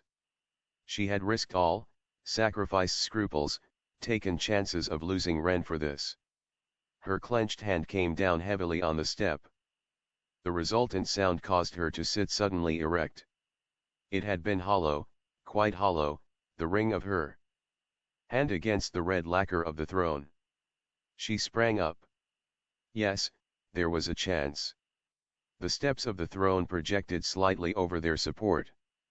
She reached down, caught the edge, pulled it upward, and drew back, dazzled at the lights that shone in her eyes. There lay the jewels protected from prying eyes, and the touch of desecrating hands at Buddha's feet, indeed. For each step was but a box within which the jewels lay. She threw open one after another. They were shallow, lengthy boxes, lined with imperial yellow silk, the customary dragon ornamenting it. She put out her hand, touching the glorious gems, letting them slip through her fingers, while she held her breath at the beauty of them, living pieces of light that sparkled and scintillated before her, blue diamonds, yellow diamonds, white diamonds. And this wealth lay in touch of her hands. When she came out of her gasping stage, she acted swiftly. A silver mesh chatelaine bag hung at her waist, a large bag which she had found useful when she went shopping, for it would hold pocketbook, toilet requisites, and any small articles she might purchase.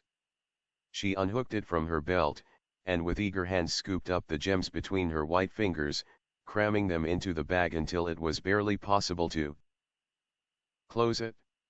She had no idea of the value of the wealth she had taken, imagining it to be, perhaps, double the amount that Austin needed to repay her aunts.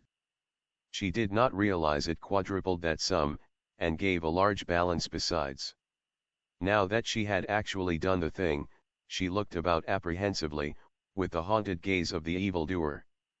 She closed the throne steps, and went hastily to the doors, finding some difficulty in shutting and locking them securely. Finally it was done, and she found herself without the temple and making frantic efforts to close the last door, the iron one. The blood rushed to her head, her whole body was strained. The door was gradually closing. She paused to take further breath, turning as she did to view the moonlighted gardens. And then she stood back, wild-eyed, numb, choking back a scream in her throat, one hand extended flat against the green-scaled double dragon. A man stood at the foot of the steps and gazed upward at her. Clash of steel in candlelight. Ren left the house of Haukyu by a rear entrance, a door in the garden wall which had its outlet into a narrow alley. He wormed himself along this, close to the wall, until he emerged upon the street of the maimed linnet, where his orderly, Shang, walked two horses up and down the causeway, awaiting the return of his master. The varicolored lanterns bobbed to and fro in the street, but the sight of Shang's imperial uniform kept an open space always before him. As Ren joined him, a pretty sing-song girl, bedecked with flowers and jewels, and leaning from a palanquin borne by two coolies, flung a garland of asters about his neck, and invited him with sparkling eyes. He doffed his plumed mandarin hat in mock respect, and the girl, catching sight of the peacock plume, shrank back in affright, closing the curtains. As he mounted his horse and rode away toward the Violet City, Ren did not see the figure of ITO 179. Ujiki, wrapped in a heavy cloak of tan serge, emerged from the same alley, and stand looking after the two as they rode down the street of the maimed linnet. In the shelter of a compound farther up this same street, Ujiki got upon a horse also, and turned its head in the direction Ren had taken. By pursuing divers shortcuts through mean streets and dark alleys, he came to the imperial city gate before Ren and his orderly. He was admitted by the parchment of Prince Chuan which he carried always with him, and left his horse to be cared for by the gate soldiers while he went his way toward the prince's palace. Ren arrived at the gate a little later, and the officer of the guard told him of the admittance of the stranger who bore Prince Chuan parchment. It had been impossible to recognize Ujiki. His cloak muffled both face and form, and the officer had no reason to believe him other than Chinese, for the greetings had been made in the Mandarin tongue. Moreover, the Japanese count had fastened to his head a queue, which had dangled in full sight from under the Mandarin's hat that he wore. Ren, not thinking of the Japanese, dismissed the matter, and, giving over his horses to the care of Shang, with instructions to remain by the gate, was about to be on his way. The guard officer, a Manchu from near Yinkao, and a lieutenant of the line, stopped him with a deprecatory cough. Ren turned. The Manchu held out his hand. "Chuan and progress," he whispered, as he turned Ren's wrist so that the palm came uppermost. It was the agreed sign of recognition between those of the conspiracy. "You." Ren stepped back in some surprise. He knew the man's family to be henchmen of the dowager's father, the old Manchu general. "I," responded the officer blandly. "And all the men of my gate, black-plumed one." He paused, then in a lower tone, "Is it tonight that we may expect the 3 golden arrows?" Ren shrugged his shoulders. "Patience is the heritage of those that achieve," he answered in Confucian style. "Success is the reward of those expectant and watchful always." "How may we know?" "We are ready," stated the officer briefly, then, saluting, stepped back and allowed Ren to pass. Ren did not enter the yamen of Prince Chuan by the gateway of ceremony. Most Chinese being plotters and conspirators, few houses in the Celestial Kingdom are built without secret entrances and exits. It was through one of these, a gateway sheltered by a huge acanthus tree, that Ren entered with his private key, and found himself in Chuan's outer garden. He threaded his way among the dwarf trees and shrubs, through a profusion of flowers. The buildings composing the Chuan Yamen were very dark and quiet. The servants and retainers were mostly without in the Tartar city celebrating the flower birthday. Ren opened another gateway in an inner wall, and, passing through a paved court, ascended a flight of black marble steps to the very private quarters of the prince. He passed through a lofty ceilinged rotunda, and knocked upon an inner door. A eunuch admitted him. Remembering the officer's tale of the cloaked person who had entered with a passport from Chuan, Ren asked the eunuch as to whether the prince had had visitors that evening. The eunuch shook his head. None, illustrious and powerful servant of the Son of Heaven, with a bow only a little less subservient than that which etiquette demanded for royalty. The exalted brother of the great purity has but recently returned from the imperial theatre, where the players celebrate the birthday of the thousand flowers.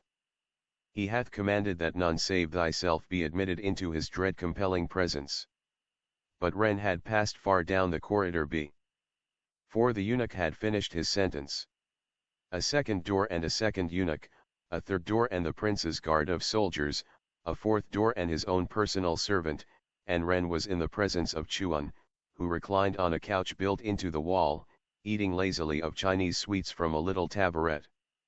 At his side, and taking occasional whiffs from a cigarette, he started up at the entrance of Ren, dismissing the sing-song girls who had been amusing him. His servant let them through the minor door, and was himself dismissed by a wave from the thin yellow hand. My black Ren?" Chuan asked nervously, when the red-walled room held only their two persons. It is well? Advise me, my Ren. I am stilted and stupid tonight. The hoofs of my horse killed a cat today, it is an ill omen. Her eyes were reminders of someone I had known. Perhaps a dead relative. You laugh, my Ren, you think me absurd nor believe that the spirits of ancestors may be within the bodies of animals. He smiled patiently. I am well punished for mixing with my Eastern temperament a Western sense of humor. Myself, I believe the cat was near related to me, therefore is its death an ill omen. The humor of the West obtruding makes a mock of the real ego. And so, but what of the meeting, my Ren? His hand closed over his aide-de-camp's wrist. Ren told him in a few whispered sentences, and, finishing, took the bundle of rockets from his belt. 3 golden arrows they call these. They are to be shot upward from within the Violet City as a sign that the rising tonight has your full approval. He looked at his watch. The night is spending itself, he added. Chuan twisted his hands. Am I black Ren? It is tonight, not too early nor but I do not know. I am a poor figurehead, is it not so, my Ren? With only you to advise me, you whom I know to be a friend. You I trust. And if it is that you say the affair shall be tonight, then I give you my permission to pierce the night with your golden arrows, my Ren. He laughed nervously. Ren arose. Within half an hour after these arrows go upward, 3,000 men will be under arms. In less than an hour Peking will acknowledge for its emperor only the Prince Chuan. Enough. Chuan was trembling. I go, then, replied Ren. He paused near the painted screen that divided the room. To bring you a crown, exalted one. Then, laughing, was gone. He passed through several doors before he remembered that he had left the bundle of rockets behind, and quickly retraced his steps, the guards at the doors paying little attention to him, dozing as they were, for the most part, in their seats. Ren had a peculiarly cat-like method of treading, and he re-entered the prince's outer chamber without noise, and before the occupant of the inner room realized his presence. Chuan's chamber was divided into 2 parts by a silk-paneled screen depicting a wonderful forest of cypress and cedar trees, in the center of which the spires and roofs of a fairy city showed. It was the work of an artist of the last century, a marvelous bit of white, silver, and green. One of the panels was a sliding one, and through this Ren had passed when he came out, shutting it behind him. He put his hand to it, slid it back with his customary noiselessness, and the key panel of the screen, the Fairy City, disappeared from view. In its place Ren had the view of the red-walled inner chamber, a yellow-robed figure face downward on the floor, and a liquid something trickling crimson on the white marble floor. Over it stood Ito Ojiki, cleaning his sword very carefully with a square of silk. His mode of entrance was quite well known to Ren, but for the moment he had forgotten it, a trapdoor opening from under a rug seemingly marble, but really painted teak wood. The secret way led through the palace along a narrow flight of stairs, having for exit the lifting up of the floor of a little summer house near the wall. Ren seldom used the entrance. It was difficult of egress, and the abode of insects, rats and reptiles. He noted even now that Ojiki was covered with cobwebs. Very slowly Ren realized the facts in the case. It was quite plain that Ojiki had killed Prince Chuan, but the reasons for it did not come immediately. The shock of the matter was too great, for Chuan had grown to be a very personal friend of Hamilton Ren, and it was not until he saw the sprawling, lifeless body of the prince that a full sense of his loss came to him. But for all of that he remained calm. Reasons? What reasons? And then quite simply they presented themselves to him. Ojiki had quitted the house of Haokyu. Just after he had left it had known Ren's mission. Entering by the secret way, he had waited until Chuan gave his consent to the signal of revolt. When Ren had gone, he had eliminated the prince. The revolt would go on in the name of Chuan. When it was too late for the leaders to quiet their troops, it would become apparent that they were dethroning one emperor without another to put in his place. It would be the opportunity for a Japanese dictatorship. Yes, it was quite plain. The reflections and waiting had hardly consumed a minute's space. Meanwhile Ojiki had looked up and seen the frowning black-browed man, his cloak of imperial yellow thrown over his shoulder, his hand on his crucifix-hilted sword. In the eyes of the Japanese, Ren saw something more of reason, saw that at one stroke Ojiki had hoped to rid himself not only of Chuan, but of himself, Hamilton Ren. No one had seen the Japanese enter or depart.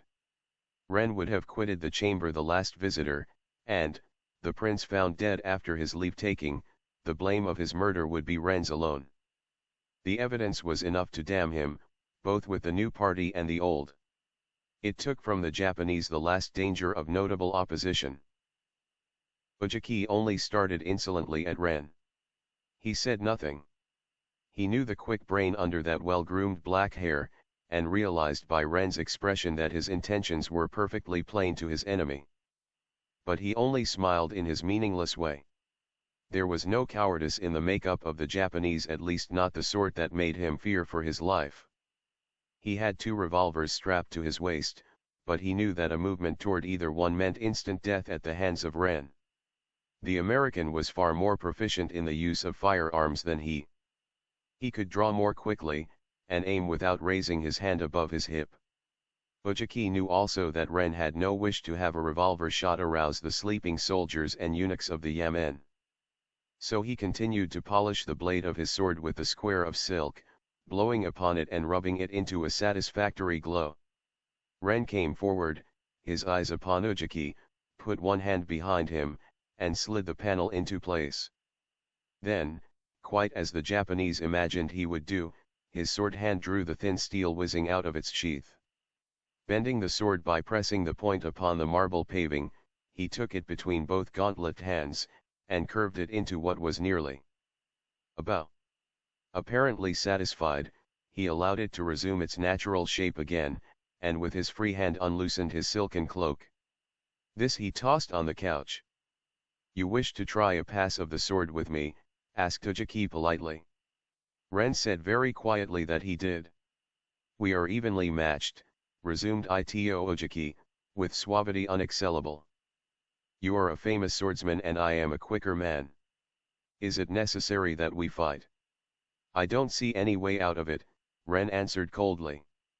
"If I had my choice, I should have you strung up and beaten to death with bamboos after the dowager's favorite practice. I never imagined such a punishment justifiable until now, you yellow rat."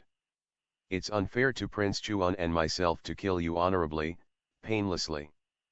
But it's got to be done. There he lunged.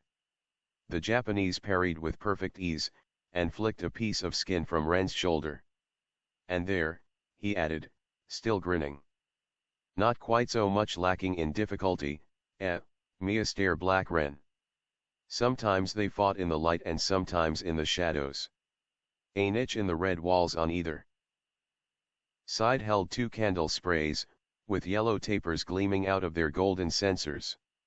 These threw their light directly across the center of the room, where lay the body of the murdered prince. Ren tried to keep within the circle of light. He had been but lately a convalescent, and knew that it would be quite impossible for him to win by strength and endurance. He must have light in order to watch the eyes of the Japanese, and to give himself opportunity to execute a very cunning trick taught him by a former brother officer, who had been a famous maître d'armes in Rome before the wanderlust seized him. But Ujiki seemed to be intent in getting him away from the light. The American had, save for his first hostile lunge, been entirely on the defensive. It required a certain thrust from the opponent in order to put the maître trick of tierce into play, and Black Ren left his revenge in abeyance while he waited for Ujiki to make the necessary opening. But this Ujiki did not do. He had a masterful trick o' the fence himself, unhampered by conventional teachings and strikingly lacking the things that Ren expected him to do.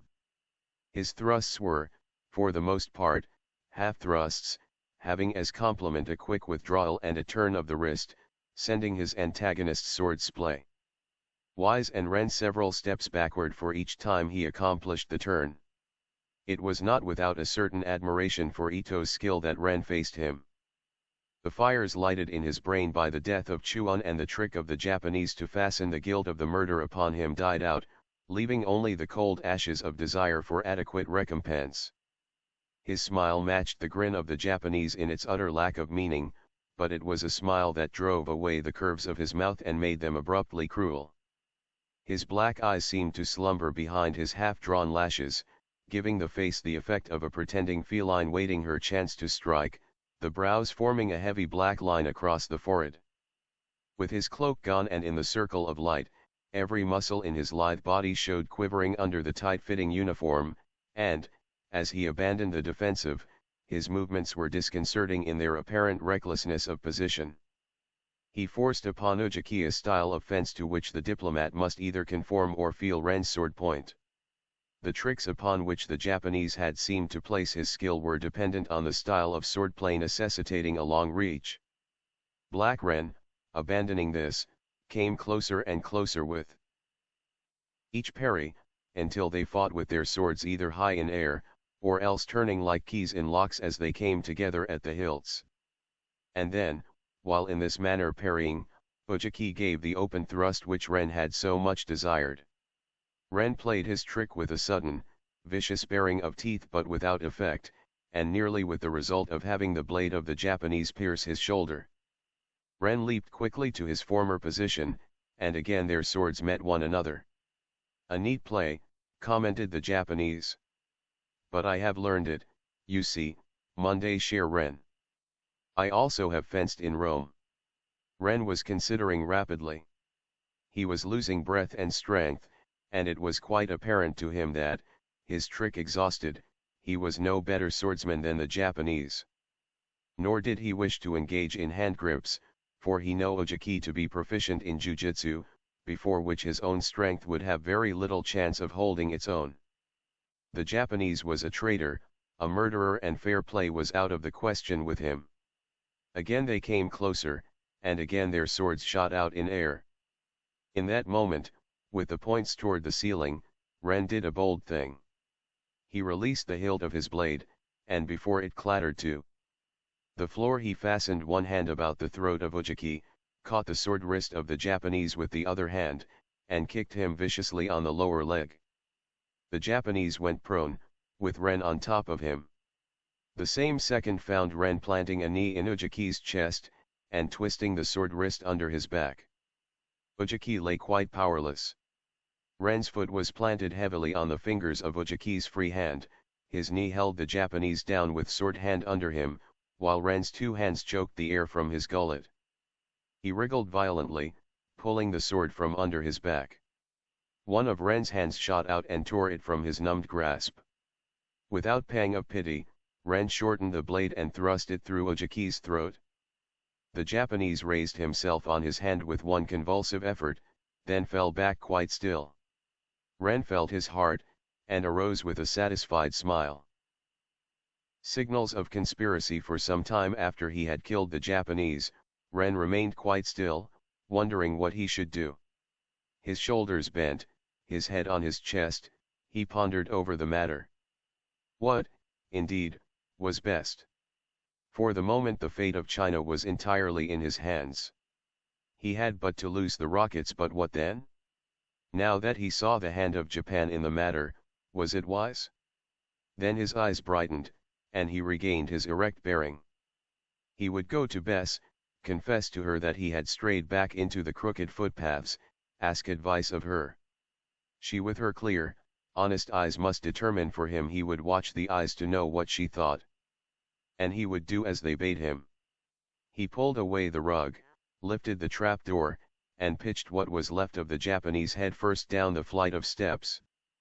Very tenderly, however, he carried the body of Chuan down, wrapped in the golden coverlet of his couch, and laid him at the foot of the stairs. Returning, he threw the rug over the bloodstains, then closed the trapdoor, and passed out by the usual passage. The servants and the guards had heard nothing. The eunuchs blinked sleepily as they made him obeisance.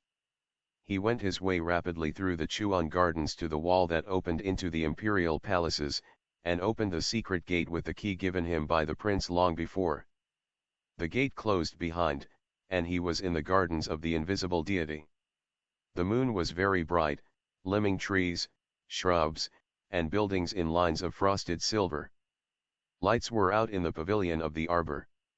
He hesitated as to whether he should enter and awaken Bess. She had probably retired. For all her troth to him, he felt a delicacy in intruding upon her at this hour.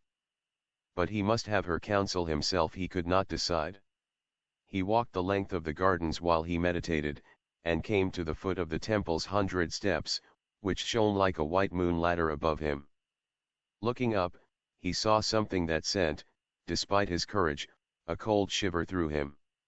One cannot live in China and acquire none of her superstitions. The door of the double dragon, closed these 10 years, was flung open, and out into the moonlight had come a cloaked figure. He stared upward. Then, the figure turning, a pale, white face was abruptly outlined in the moonlight. He had no suspicion of its identity. Only knew himself either to be dreaming or in the presence of an actual psychic phenomenon. Perhaps an omen. If ever man needed advice of supraliminal sort, he was the man. He mocked secretly at himself for his paradoxical thoughts, but, his mind made, he bounded up the steps, taking 3 at a jump, until he came to the level of the doors. Now he stood within reaching distance of the figure. His eye took in a cape of soft grey, with 2 little blue tassels falling from the neck. The cape awoke vague recollections. On shipboard, yes, Bess. He looked again. How was it possible? The door of the temple was open, wide open. He put out one hand, and withdrew it.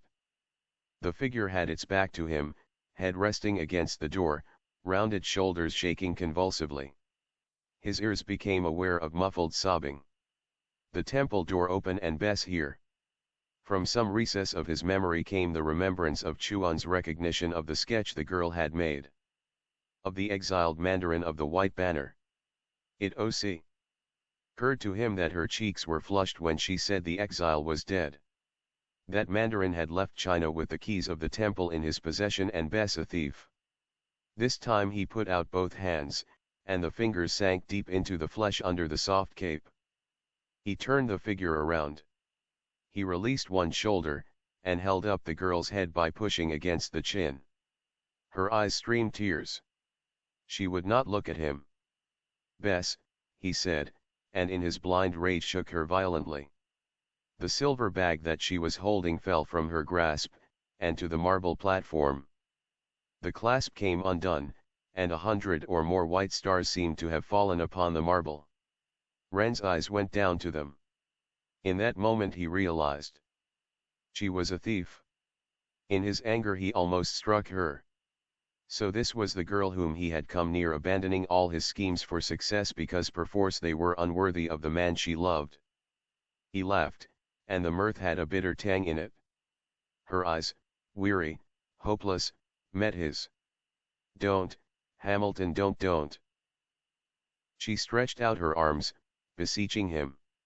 He pushed her away with an angry snarl. "You stole those," he said, and pointed to the gleaming stones at his feet. She bowed her head in sobbing acquiescence. "You did?" he asked, a menace in his tone. "Yes." His teeth grated hard against one another. "You did, eh? You did? Oh, my God. You did? You stole them, did you? You came here and stole them, and you meant to steal them all along, I guess. You did, eh?" He was snarling again at her. "You did mean to steal them all along." Again she bowed her head. Ren caught her wrists, hurting her cruelly. But the physical hurt was nothing to the hurt of her heart that came from the hardness of his laugh. "And I came here tonight to ask you to forgive me because my feet had strayed to crooked paths. And to get honest advice. I meant to watch your honest eyes, the eyes that could not lie." It was then he had laughed. "Honest advice? Honest eyes? My God. And you're a thief?" She moaned, but he was merciless. "Now let me tell you what you've done. You see? Those rockets? When I set them off, the reformers rise. China will be in revolution. I came to you to ask should they send their message. If you had said no, I would have obeyed you. Now, I'm for my own hand and to hell with honesty. You held the fate of China in your hand tonight and lost your chance. Because you are a thief." He threw her from him and she fell to her knees, but she crawled after him clutching at his cloak. "No, Hamilton. Hamilton, for God's sake, no. I can explain, I can explain." Her moan arose to a scream. For all his greater strength he could not loosen her frenzied clutch on his cloak. "Hamilton. For God's sake don't do what you said. Let me explain. I can explain. It wasn't for myself I did it. Hamilton, give me the rockets. Don't." Suddenly she fell face foremost at the foot of the stairs. Finding it impossible to loosen her hold, he had unfastened the jeweled clasp at his throat and the tension relieved, she had fallen almost at his feet, fallen amid the folds of his cloak. He hurried off without a backward glance, hurried off in the direction of the watchtower. When she staggered to her feet, she saw the tall figure outlined in the moonlight as he climbed. For a moment it was outlined against the parapet, then, as he began to ascend the winding stairs leading to the watchtower, the foliage of the tall trees hid him from her sight. While she stood motionless, the face of the moon was hidden by a passing cloud. As its pale light was blotted out, she saw a flaming arrow rise above the walls of the three cities, cleaving the black cloud in twain. Another followed and a third, 3 golden arrows, the signals of conspiracy. So that, when the cloud passed on its way and the moon shone bright again, it shone on grim-visaged men bearing arms, men from the north, the south, the east, the west. But the faces of all were turned toward the Violet City. Drugged slowly, painfully, still clenching the cloak, all that was left her of her lover, Bess dragged herself back. But before she came to the lotus-covered lake and out into the moonlight again, she passed through the patch of jungle and halted mechanically by the Chushaki tree. Her hand came from her pocket like an automaton's and into the little knothole, that safe hiding place where the keys had lain since her first day in the arbor of Buddha's hand. The keys dropped back again. Then she emerged into the moonlit circle where the lotus leaves lay languorous on the lake and, above it, like squat green-black monsters of a nightmare, the dwarfed cedars arose and the crenellated green roof of the arbor of Buddha's hand. Its carven red lacquered roof posts were like these same monsters' curved horns, their shadows sharply etched in the moonlight against the great grey-pink wall that encircled the gardens of the invisible deity. Under its lotus leaves the lake gleamed like a polished silver shield. From its silver cage Bess Nightingale flooded the scented night with wave upon wave of a flood of poignantly saddened song. "I forgot to let him out tonight, poor kitty," Bess said dully. She had called her songster that because he was like poor Aunt Kitty, caged so long, yet singing so sweetly. She had to remember the poor aunties. It was better for her to be a thief than for them to suffer, the poor aunties. Now she must let Kitty out, let him fly to the top of the tallest cedar, and fly down and drink from the lake, have all the little pleasures he had found for himself during his little hour of freedom each night. So she quickened her dragging pace and came up by the little winding way until she stood under her window where the nightingale sang. "Coming, Kitty," she chirped, trying to make her voice cheerful, and then, by another effort, came up the steps and into the arbor. One of her attendants, she could never keep track of them, they sent her so many, slid open the panel for her. Bess remembered her now, that one with the fat sly face, Liu Kang, the one she liked least of all. It was only by forcing her mind to dwell on such minor details that she was able to keep sane at all. The maid came forward to take the cloak she carried, the cloak of him who until that night had loved her. But she would not let her touch it. Nor the one she wore. In one of its pockets were the jewels. "No, Liu Kang," she said, sharply, and, going to the cupboard of her bedroom, she locked them both away and attached the key to the chain about her neck. Had she looked back she would have seen the girl's eyes light in a certain covetous gleam. This was the girl Ujiki had paid highly for drugging her with sweetened syrup of opium and searching her mistress's person while she slept.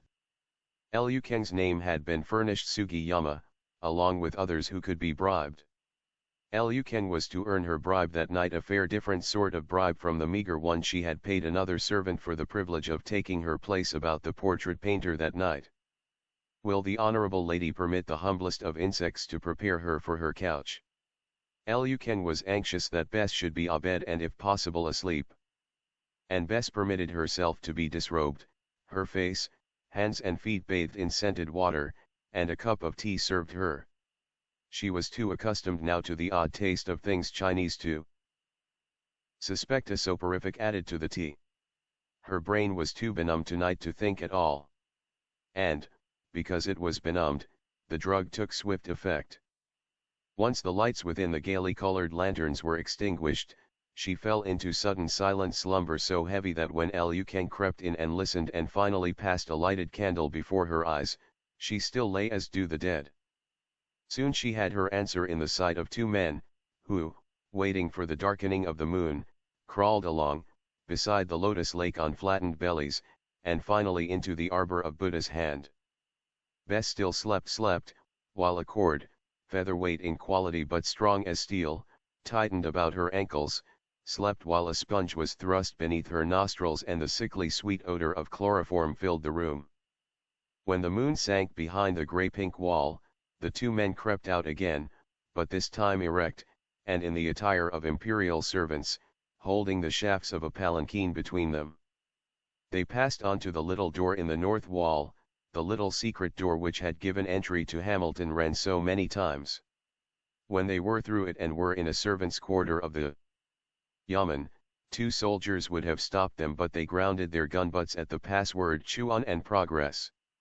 Once outside the walls they pelted off along on the great north road that led to the Wanshausen summer palace where the Baron She-Wolf sheathed her claws.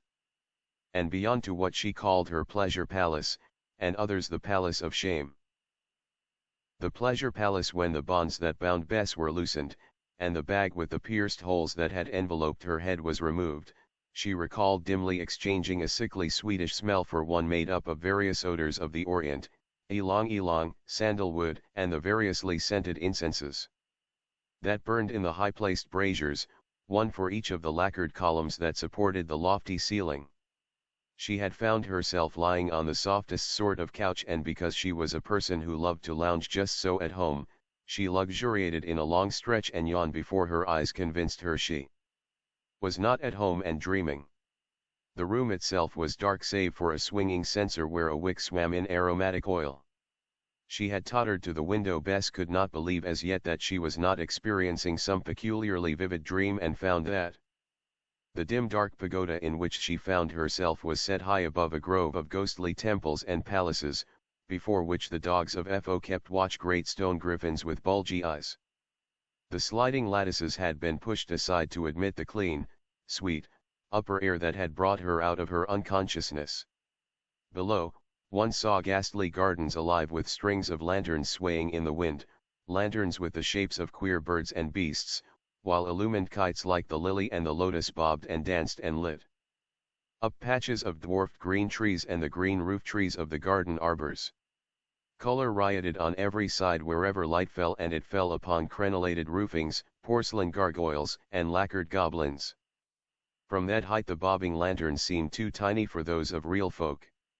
To her drugged mind they were those of marsh gallopers, elves and sprites of the marsh, making merry in a fairy city that would vanish overnight.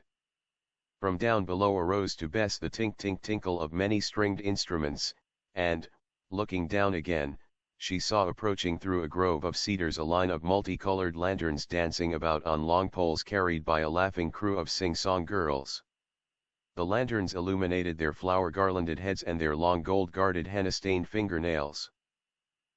As they struck the strings of their sanhens, dancing and singing the while, synchronously by another path bordered by dwarf cypresses appeared a long procession of palanquins, preceded by retainers loudly beating on their gongs, demanding the right of way for their illustrious masters. The two paths converged, and at their crossing the bearers knelt, and from each palanquin there descended a richly robed mandarin, stiff with gold brocade and wearing a crystal button or a long drooping peacock's feather in Ms. helmet-shaped hat. Before each mandarin a sing-song girl bent the knee. Bess' brain was beginning to be free of the drug, and realizing that this was no dream, reeled. She remembered with a sickened heart the tales of how such important officials were invited to a certain imperial pleasure palace where they were beguiled, and furnished with all that sensuous pleasure-loving minds could conceive. If such mandarins proved to be troublesome folk and too serious, she had heard that they would be apt to leave their bodies behind them. If beguilable, they left more than their bodies. Afar from the seat of government in Peking, the dowager she-devil had done more or less what she liked. Thus she had built up a machine.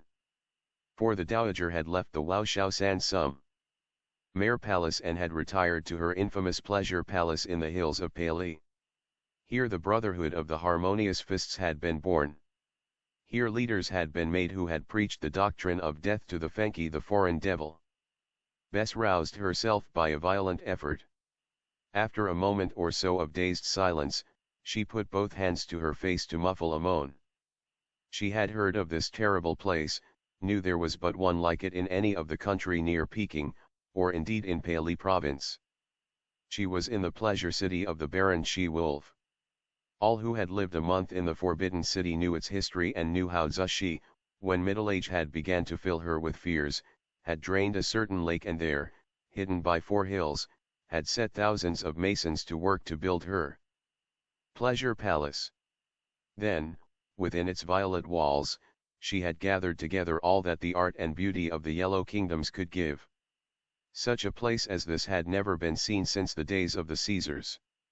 Tales, sinister, evil, soul-scarifying tales, had been told about it ever since its inception. Suddenly she realized that she was not alone.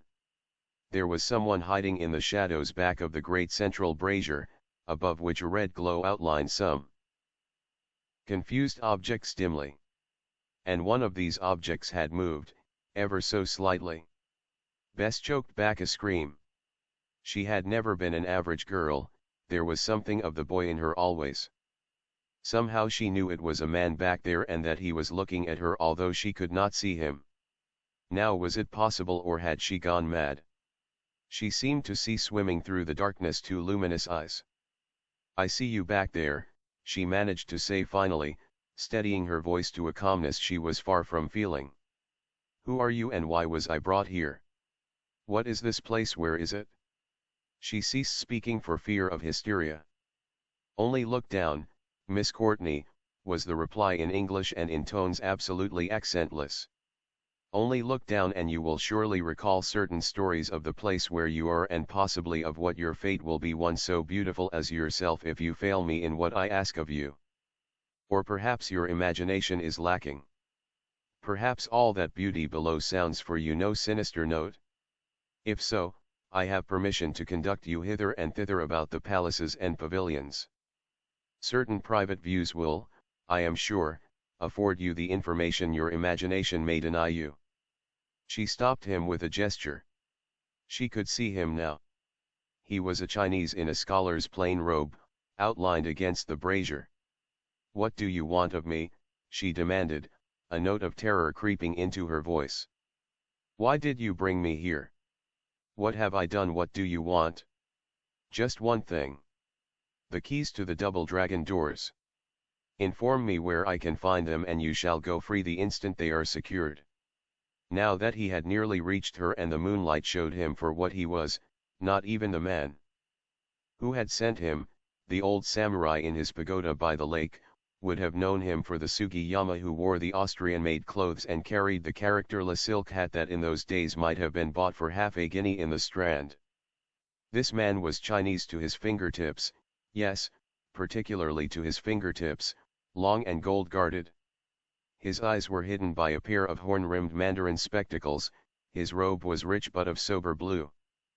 On its breast was embroidered in a lighter shade of the same color the ideographs that betokened him an honor man of the great University of Peking, a distinction that could be won only after 20 years of study. It is needless to say that Sugiyama had never won any such distinction. But he was impersonating one who had, one long deceased, the secretary of another dead man, the Mandarin Li Wenqi, with whom he had fled China. He came closer to Bess now that she stood so silent. His total absence of personal feeling in the matter made him more sinister than one who threatened to gain his own ends. Sugiyama was so impersonal he was terrifying. I trust Miss Courtney will not be so ridiculous as to refuse. I have not got them, she answered in a low voice. They are not here in China. No, he questioned in the same commonplace way. Then may I ask how Miss Courtney secured these? Liu Kang had not seen her lock up those cloaks in vain. The key about her neck had opened the cupboard where they hung, hers and Ren's, and from the pocket of the first the gems had been taken that Sugiyama now thrust before her eyes. It is most unlikely, he continued in the same quiet manner, that Miss Courtney carries about her person on all occasions splendid uncut jewels to the amount of a few 100,000 yen. Besides, these jewels were not in her pavilion when it was searched previous to her capture. In any event, it would be useless for her to deny that the keys are in China, for her brother, Mr. Austin Courtney of Washington, has informed us otherwise. Austin informed you. He bowed. My God. So Miss Courtney will understand that we cannot afford to neglect any measure that will enable us to learn where she had hidden those keys. Any measure. She stood silent again. Austin had been a thief and a forger, and now he was a Judas, too. Well, all the more reason why she must make up the general average of the family. Ren had called her a thief, too, but she had not really been one. What she had taken had been to replace what he stole. So it was Austin really. She would not have minded that. She was sure he loved the aunties, too. He wouldn't have wanted to see them in poverty. But to give up the keys, that would be betrayal. And worst of all, to give them up to the hateful Empress Dowager, the she-devil who had misruled China so long, who, at last, was deposed for her deviltries. Hadn't Li fled for fear that the Baron She-Wolf would demand the keys? And to give them to her now would be to hurt the party of the man she loved, the Reform Party. It would be to hurt Ren himself. Sugiyama broke the silence. You refuse. She did not pause to think of the result of her answer. Certainly, she said. She was near enough to see his hand raised in the backlighting from the open lattice. Her own followed his movement, and so well could he see even in the dark that he knew that something had flashed in her palm before her fingers closed on it. But she did not use it, not yet, only prayed it would not be necessary. His hand had gone up merely to strike upon a certain gong. Another silence followed, during which the tinkle-tinkle of the sand-hens and the faint cries of merriment continued from below. It was a brief silence, this one, then the corridors outside became veritable moving forests of light, men bearing torches and women with lanterns crowded in, revealing a lofty room of carven wood and silk paneling upon which were painted dragons, demons, dwarfs and peacocks. The floor was in blocks of red and black marble, part hidden by marvelous rugs. Rare and costly Ming porcelains matched their otherwise matchless hues. The blazing torches carried by the men were thrust into wall sconces.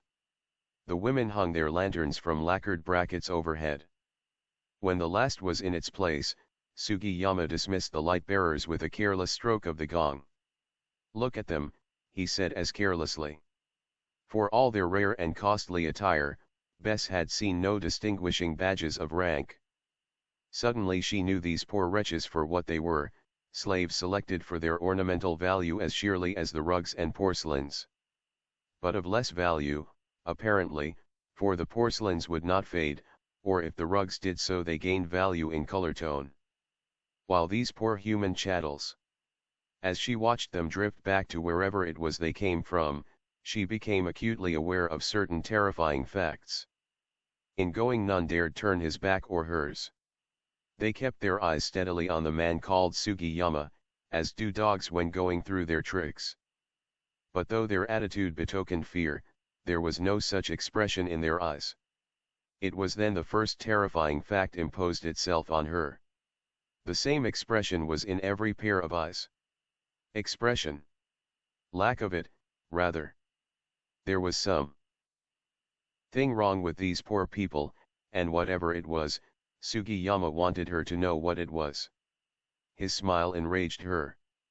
But the rage in her eyes gave way to fear when she saw what he meant her to see. Fear. Say rather terror. His disquieting eyes held her. He smiled again. They smile, too. But do you notice they do not laugh like this? With an abrupt and startling violence he threw back his head in a guffaw of mirth as loud as it was feigned. As the echoes died away she became aware of the awful silence that followed. Yet all these poor people were laughing. They, too, had their heads thrown back. That general movement of the lips was one of mirth. Yet no sound ensued. None. Look, commanded Sugiyama, and laid hands upon the nearest man-boy, rather a comely young Shantung Chinese. He opened the boy's jaw as he would a dog's. Bess dared not. Look, again directed Sugiyama, and his eyes threatened her. This time he selected a girl of 16 or thereabouts, one wearing high satin boots embroidered with flowers and soled with kid. Docilely she opened her mouth at his command. And this time Bess Courtney looked and quickly looked away, stifling all but the beginning of a shrill scream. For now she knew why all those who smiled could not laugh or speak or even make the noises that animals do. She wanted to cry out to God, and sink down hiding her face in her hands. Yet she stood erect and angry, seemingly unafraid. The last of the painted butterflies kowtowed for the last time, and again she and Sugiyama were alone. But not for long. For, as she turned and fled to the window from which the lattices had been drawn, and would have flung herself forth into space, certain curtains swayed and parted and she found herself held by unceremonious hands, and held so adroitly that even to attempt to turn to see who held her would have caused unbearable pain. You have your choice, fair lady, said Sugiyama, as his eyes searched hers. My emperor and your empress find they have affairs in common, both of which are interfered with by your stubbornness. If you will inform me as to where I will find the keys, you shall have enough of the jewels to make you rich for life. You and your wren both will have wealth to spend and to spare. You will reign where women should always reign. In the center of civilization such beauty as yours is reckoned at its true worth. Come. Your Ren will not love you less but more. For he will have then only you to think of and adore. And hate, you mean, came in her calm scornful voice. As all true men and women, too must hate a traitor. Do you think he will love you more when you are like those slave creatures who have just gone? She shivered and was silent. Sugiyama waited. Conquering her physical fear, she faced him as best she might when strong hands held her from behind. Do whatever you did to them, damn you, she said, and laughed at him, laughed to think that she could buy anything with that stolen wealth half so precious as the self-respect she sold. In that minute Sugiyama came closer to respecting a woman than he had believed possible. But he mastered this unmanly weakness. As you say, he bowed politely, we will proceed. He crossed the room to the black curtain and drawing them and the sliding panels behind them, closed an operating table. A man dressed in surgeon's white gabardine, mask, rubber-gloved hand, holding a pair of tweezers, was taking surgeon knives from an antiseptic oven and placing them on the operating tray. A blue-robed nurse was holding him. As he laid the last one down and picked up a hypodermic from the tray, beckoning to the attendants to bring their prisoner to the operating table that he might give her temporary quietude before the anesthesia, Bess Courtney crumpled up and fell on the marble floor at his feet. Book the 4th. Chapter I. Two diamond parrots. In those days that seem so remote now, although barely a decade separates us from them, Friday nights at the Hotel de One Universe were events residents of the Tartar city eagerly awaited, especially the Europeans. For although the unclassed and the déclassé might not be invited to legation balls and private houses, none could bar them here.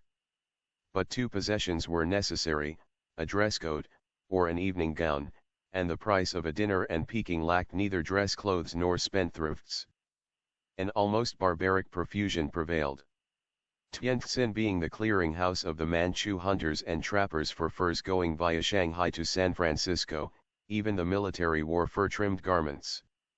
So that, as they appeared on entering the hotel, men as well as women were muffled up in costly seals and sables, martens, and minevere. Underneath their British warms English officers from Shanghai Quan 223 wore high-collared dark blue, with golden pips on their shoulder straps and a width of scarlet braid to dress trousers strapped tightly below spurred patent leather boots. Beneath their Melton greatcoats, fur-lined, American Navy men were in their heavily braided blue. A sprinkling of constabularies on leave from Manila, were very gorgeous with red epaulets, across which sprawled the heavy gold bars of rank and the screaming eagle. One saw, too, French officers, always gay with gilt, officers from down Indochina way, grey Germans from Weihai way, almost medieval in their helmets, cloaks and clanking swords. Then there were the Russian officers from Lukwang, Port Arthur, anywhere, everywhere. For in those days the Russians still held Manchuria.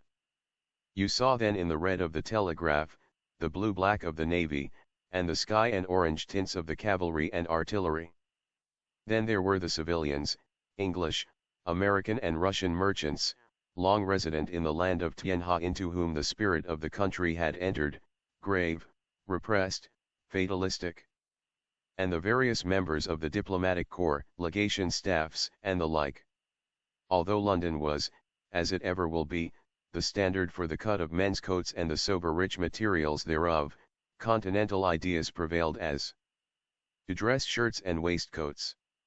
One saw jeweled waistcoat buttons that matched jeweled shirt studs set between a pair of parallel frills in the center of elaborately plaited linen, or pique, or was a man wearing a dinner coat, of chiffon silk. Others than the grey Germans wore cloaks held in place by platinum, gold, or silver chains, sometimes with jeweled clasps.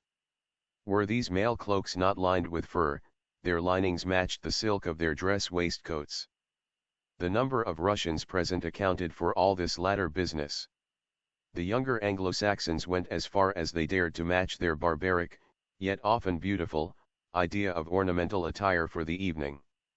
Here the women shone, rings, bar pins, necklaces, chains, all sorts of precious profusion that you may easily understand. To shine out in such a gathering proved a woman's beauty to be a sort of genius. Yet thus a certain woman shone. She was an exotic, Oriental Occidental type, Aryan so far as features went, but with an obliquity of golden brown eye and skin of the rare color of wild rose painted on old ivory. Her name was Isabel Arling, or at least so she called herself. And what her business was in Peking no one exactly knew, no one, that is, except those who possessed those jeweled pins in which a parrot was represented in miniature. Earlier on that same night, about the time that Bess Courtney returned to the arbor of Buddha's hand, she had preempted a strategic point of vantage in the Hotel de One Univers Salle Manger, one from which she could observe all who entered. Across the Friday night damask, silver, crystal, and cut flowers sat a young man of no importance to our story. That he was important to Isabel Arling is proven by his presence there. For he belonged to one of the legations and knew things she was being paid to find out. It is strange, commented this young man whose dress clothes came from that semicircle whose circumference is Bond Street and Burlington Gardens, and whose diameter is Savile Row, it is strange that none of the ICA** chaps are here tonight. Corky, one whose income had not been sufficient for a commission in the Guards, Stanislas, an exiled Polish prince, Don Jamie, one whose Spanish silver had been melted for the Carlists, Hamilton Wren. The young man went on mentioning others. None of them here tonight. I wonder why. They were concluding with after-dinner cordials from squat cobwebbed bottles with dates ** Imperial Chinese Army. Century-old blown in their glass. The keynote of these exiles was enormous expenditure in unimpeachable good taste, and these cordials were a fitting aftermath to a dinner devised by a cordon bleu and served with a burgundy that was a gift of the gods. Isabel Arling did not answer. The dandiacal diplomat did not take this in good part. I should have thought you would have noticed, he said grimly. You are always asking me things about Hamilton Wren. Do you know he has rooms here now? Rooms here, she responded, mechanically curious. Actually, her presence at that table on that particular night was due to the very fact that Wren did have rooms there, a fact of which she had been aware for at least a week. Wren had not dared receive plotting Tartar princes, Manchu red girdles and Mongolian white banner men in his quarters within the Forbidden City. Why, I imagined he would be compelled to live in the Violet City. Why is he here? Isn't he Colonel of the Guard? The young man nodded. I do not know whether he sleeps here or not. But he has rooms here and gives card parties. I attended one the other night. He had indeed. One of those innocent affairs Wren was obliged to give to mask those that were otherwise. At the clubs a month or more since Wren had begun to gamble heavily before he took these rooms, this was to have been another reason for taking them. I wonder if he is upstairs now playing poker. That's probably why he isn't here. Probably, agreed the girl, who was quite well aware of what was to happen within the Violet City that night. So that when the boom of the great guns rose and fell, she was one of the few in the Salamanca whose manner betrayed no emotion. The rolling reverberations from the fort's emplacement batteries, was followed, evidently from a great distance, by the intermittent crackling of the machine guns and the resonant echoes of the attacking forces and echoes of their musketry fire. Then came the crash of bombs, and, after a confused roar made up of many sorts of explosions, silence, complete silence. By this time almost every man and every woman who had not fainted was on his or her feet, and there was a rush toward the doors. These, however, had been long since closed, then keys turned in the locks. At the same time the shutters had been fastened from the outside, barring the windows. The manager of the Hotel de One Univers had had his orders earlier in the day, and, accustomed to riots and revolutions, had safeguarded his hotel. He now stood among his guests, a polite perspiring little Eurasian. Ladies and gentlemen, he called from the alcove table he had mounted, it will all be over presently. Until then the streets may be unsafe. My orders came from the Forbidden City. You will forgive, please. He climbed down and took his place at the small table in the alcove. When musketry fire began again intermittently and finally ceased altogether, some of his male guests became threatening and one or two excitable Russian officers picked up heavy chairs with which to smash the doors. Please, gentlemen, I ask you. But a few moments more and I will open them. He spoke truly. A steady rapping on the outer door and a voice in Chinese monotonously intoning, caused him to give the order that opened the doors. Outside stood those who had closed them, a sergeant's squad under one of Ren's own men, the tall Manchu, Shang. He it was who now indicated the newcomer, a messenger from the Violet City. The trouble is over, ladies and gentlemen, declaimed the hotel proprietor. You may go when you like. Forgive. I but obeyed orders. At almost the same moment a Chinese boy in cotton-wadded blue came to a halt at Isabel Arling's table. In answer to her inquiring look the boy indicated his palm held under the table so only she could see the diamond parrot there. The hand closed again and immediately hers hidden by her damask serviette from the sight of all eyes but the boy's, opened and shut swiftly so that he had a glimpse of a similar jewel. He then handed her a letter from his sleeve and swiftly withdrew. Forgive me, she asked of the young man, and broke the seal. Within was another sealed envelope, a scribbled message wrapped around it. It was in code but she read it without difficulty. The translation was, she is on her way to the Jahal. Give the enclosed to Ren. He will be at the hotel within the hour to consult with his allies. Sugiyama. She swiftly thrust the sealed envelope into her corsage. You must see me to my carriage, she commanded her young escort as she arose. To all his protests that he must see her home she returned a frigid refusal. He would have known why, had he seen her coachman turn his horses back towards the hotel as soon as the young man's rickshaw was well on its way to his legation.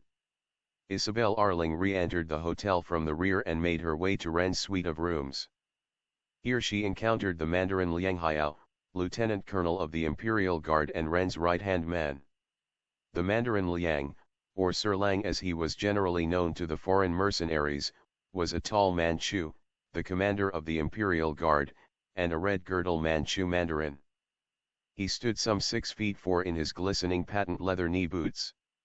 2 or 3 inches of this, however, was due to his high vaquero heels, his small well-shaped feet being Sir Lang's pet pride. He was a pleasant-faced fellow with a philosopher's smile. He had completed his portion of the night's work and had, on arriving at the hotel, received Ren's message that Chuan was dead.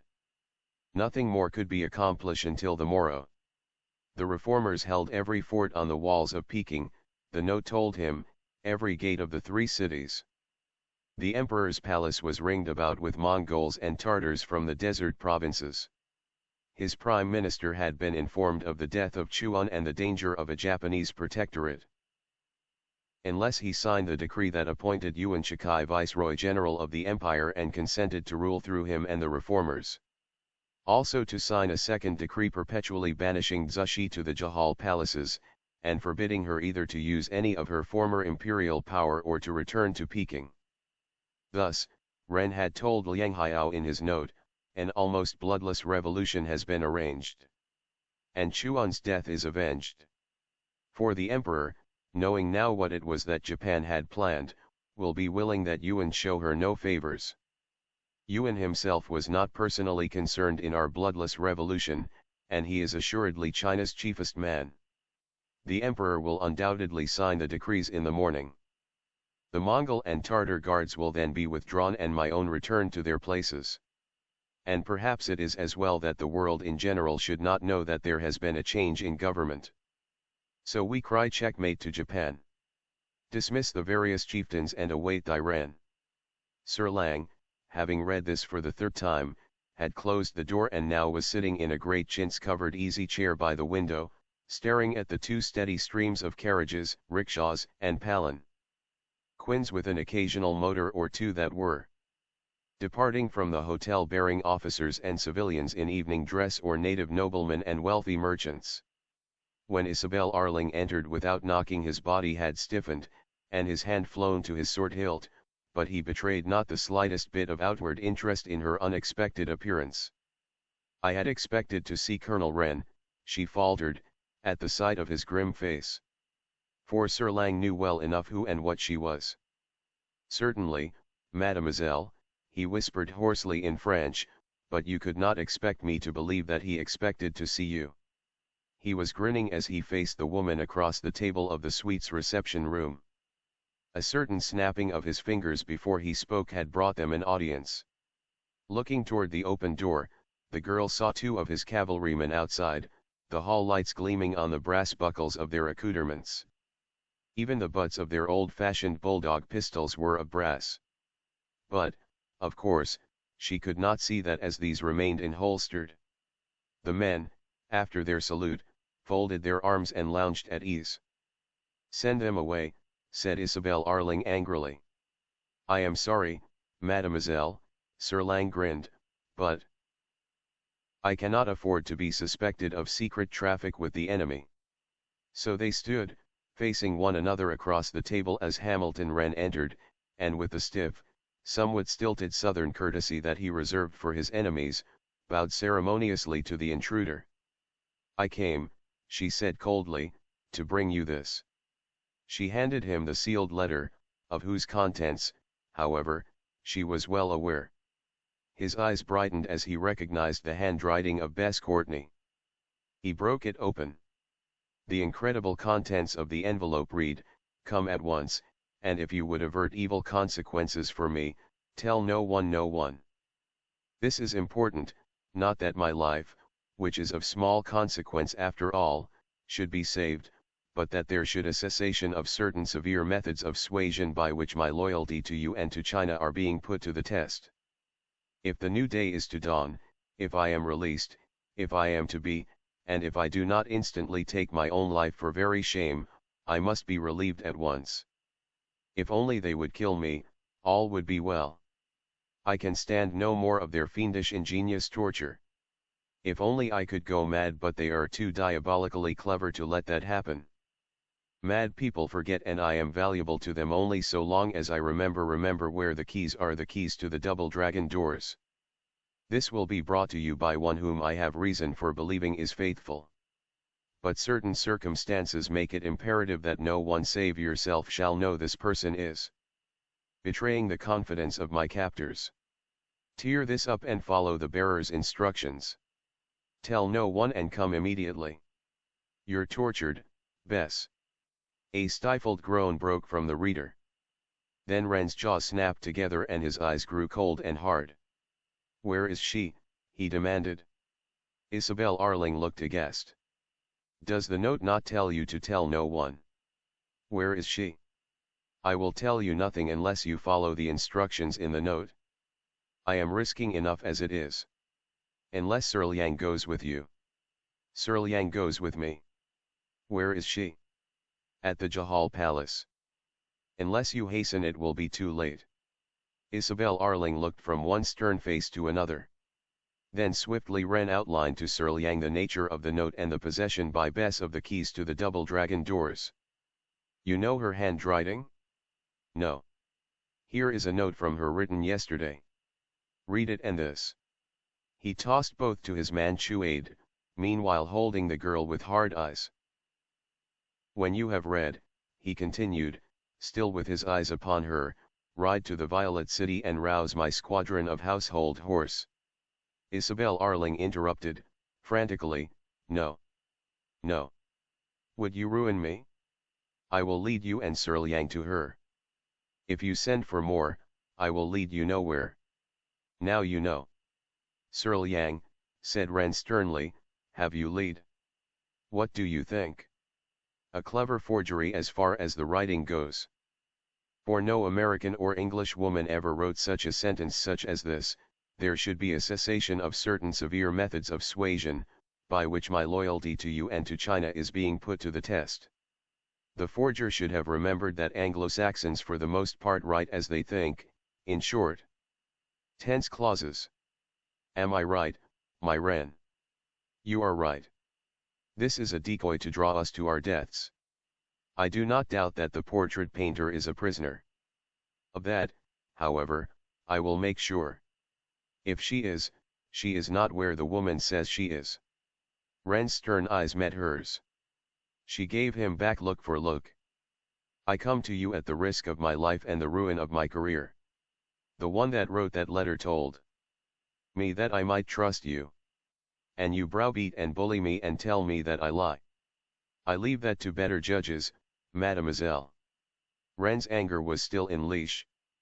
And now it grieves me that I must do this, but unless you choose to reveal the real whereabouts of Miss Courtney, I have no option but to order you kept in the closest confinement until you deport me, she mocked. Ren turned away, his face suddenly saturnine. Colonel Liang, he said, hoarsely, a tone that from him resembled nothing so much as the angry cawing of a sable-plumed raven, you will assume charge of the prisoner and instantly take such severe measures as you may see fit to ensure immediate compliance with my orders. Luckily for Ren, luckily for Bess, luckily for the Mandarin called Sir K. Liang, Isabel Arling, suddenly startled, went through a surprising series of muscular gyrations, shivering, shuddering, twitching. Several times she essayed speech. But it was not until Ren, southern-like, concerned at the sight of any woman in distress, advanced upon her, that she achieved it. Evidently his wrinkled brow had the effect of saturninity to her frightened fancy, for she shrank, visibly shrank from him. So much so that he could not interpret her inexplicable terror as due to what he had just said. No, no, she muttered. Then, as he continued to advance, not yet realizing that what he meant for reassurance was being misread. No, no, no. Her voice rose with each monosyllable until it reached its crescendo in a shrill falsetto shriek. No. Oh, no. You wouldn't do that, you wouldn't dare. Her immediate pallor asserted itself all the more insistently because her cheeks remained so ruddy. Undeniably her rouge had been artistically applied. Until now, she had possessed an almost flawless imitation of that bloom supposed to be inseparable from youth. It was absent now. Equally absent was her usual impudence. The woman Ren saw was a grey-faced woman of 30 or thereabouts, scared out of her wits by some terrible threat. No, no, you couldn't. You wouldn't, she cried again in crescendo, her terror apparently increasing with every syllable. Why, I thought Americans and Englishmen never did that, not to women. And now. Her hysterical laugh lengthened out into a scream. Oh. Oh, what hypocrites you are, you American swine. Oh, oh. She covered her fear-racked face with jeweled fingers that writhed like gleaming white snakes in the lamplight. To the debonair devil-may-care Lieutenant Colonel Liang of the Imperial Guard, Miss Isabel Arling's terror seemed but a bit of mediocre acting. She could hardly expect to make use of such a letter as the one his chief had received and expect to be allowed to remain at large. Sir Liang hoped his chief would not be so soft as to let her fool him. Ren had always defiantly declared himself against the use of women in the service, and now Liang could see why. He started to say something of this sort. What's her little game, Colonel? He began. Ren silenced him with an upraised palm, continuing steadily to regard the Arling woman. He knew her by reputation quite well. The least she could expect was internment and deportation. That, unfortunately, or otherwise, was the worst punishment Anglo-Saxons of his sort found it possible to inflict upon women who had not actually committed capital crimes. But being in love with Bess Courtney and afraid for her, his awakened instinct of protection told him what Sir Liang did not know. He was certain that the woman's terror was not assumed any more than her continued shrinkings from him. Why, then, did she shrink from him? Slowly, as he watched her cower, he reconstructed the exact situation of a moment before, remembered that he had turned from the Arling woman in agonized anger. Well did he know that anger made an extensive, if temporary, alteration in his face. Once, when enraged, accidentally again, if you like, he had seen himself in a mirror, and had failed to recognize anything of himself in the singular ferocity of those mirrored features. Then, presto! It had changed back to his own, and he had staggered back, first revolted, then afraid. Might Isabel Arling's terror not have been due to that? But it needed more than that to intimidate her. Why should this pretty, soulless, little creature of the so-called Foreign Service shrink so from him, her body tense with terror? Voice, manner, appearance, not one, nor the combination either, no matter how unusually sinister and saturnine or what not, was enough in itself or in its combination to cause her to cower like that. Had they been accompanied by some dire threat, now? And at once he knew. He repeated the exact words slowly again. "Colonel, you will take charge of the prisoner and instantly take such severe measures as you may deem fit to ensure an immediate compliance with my orders."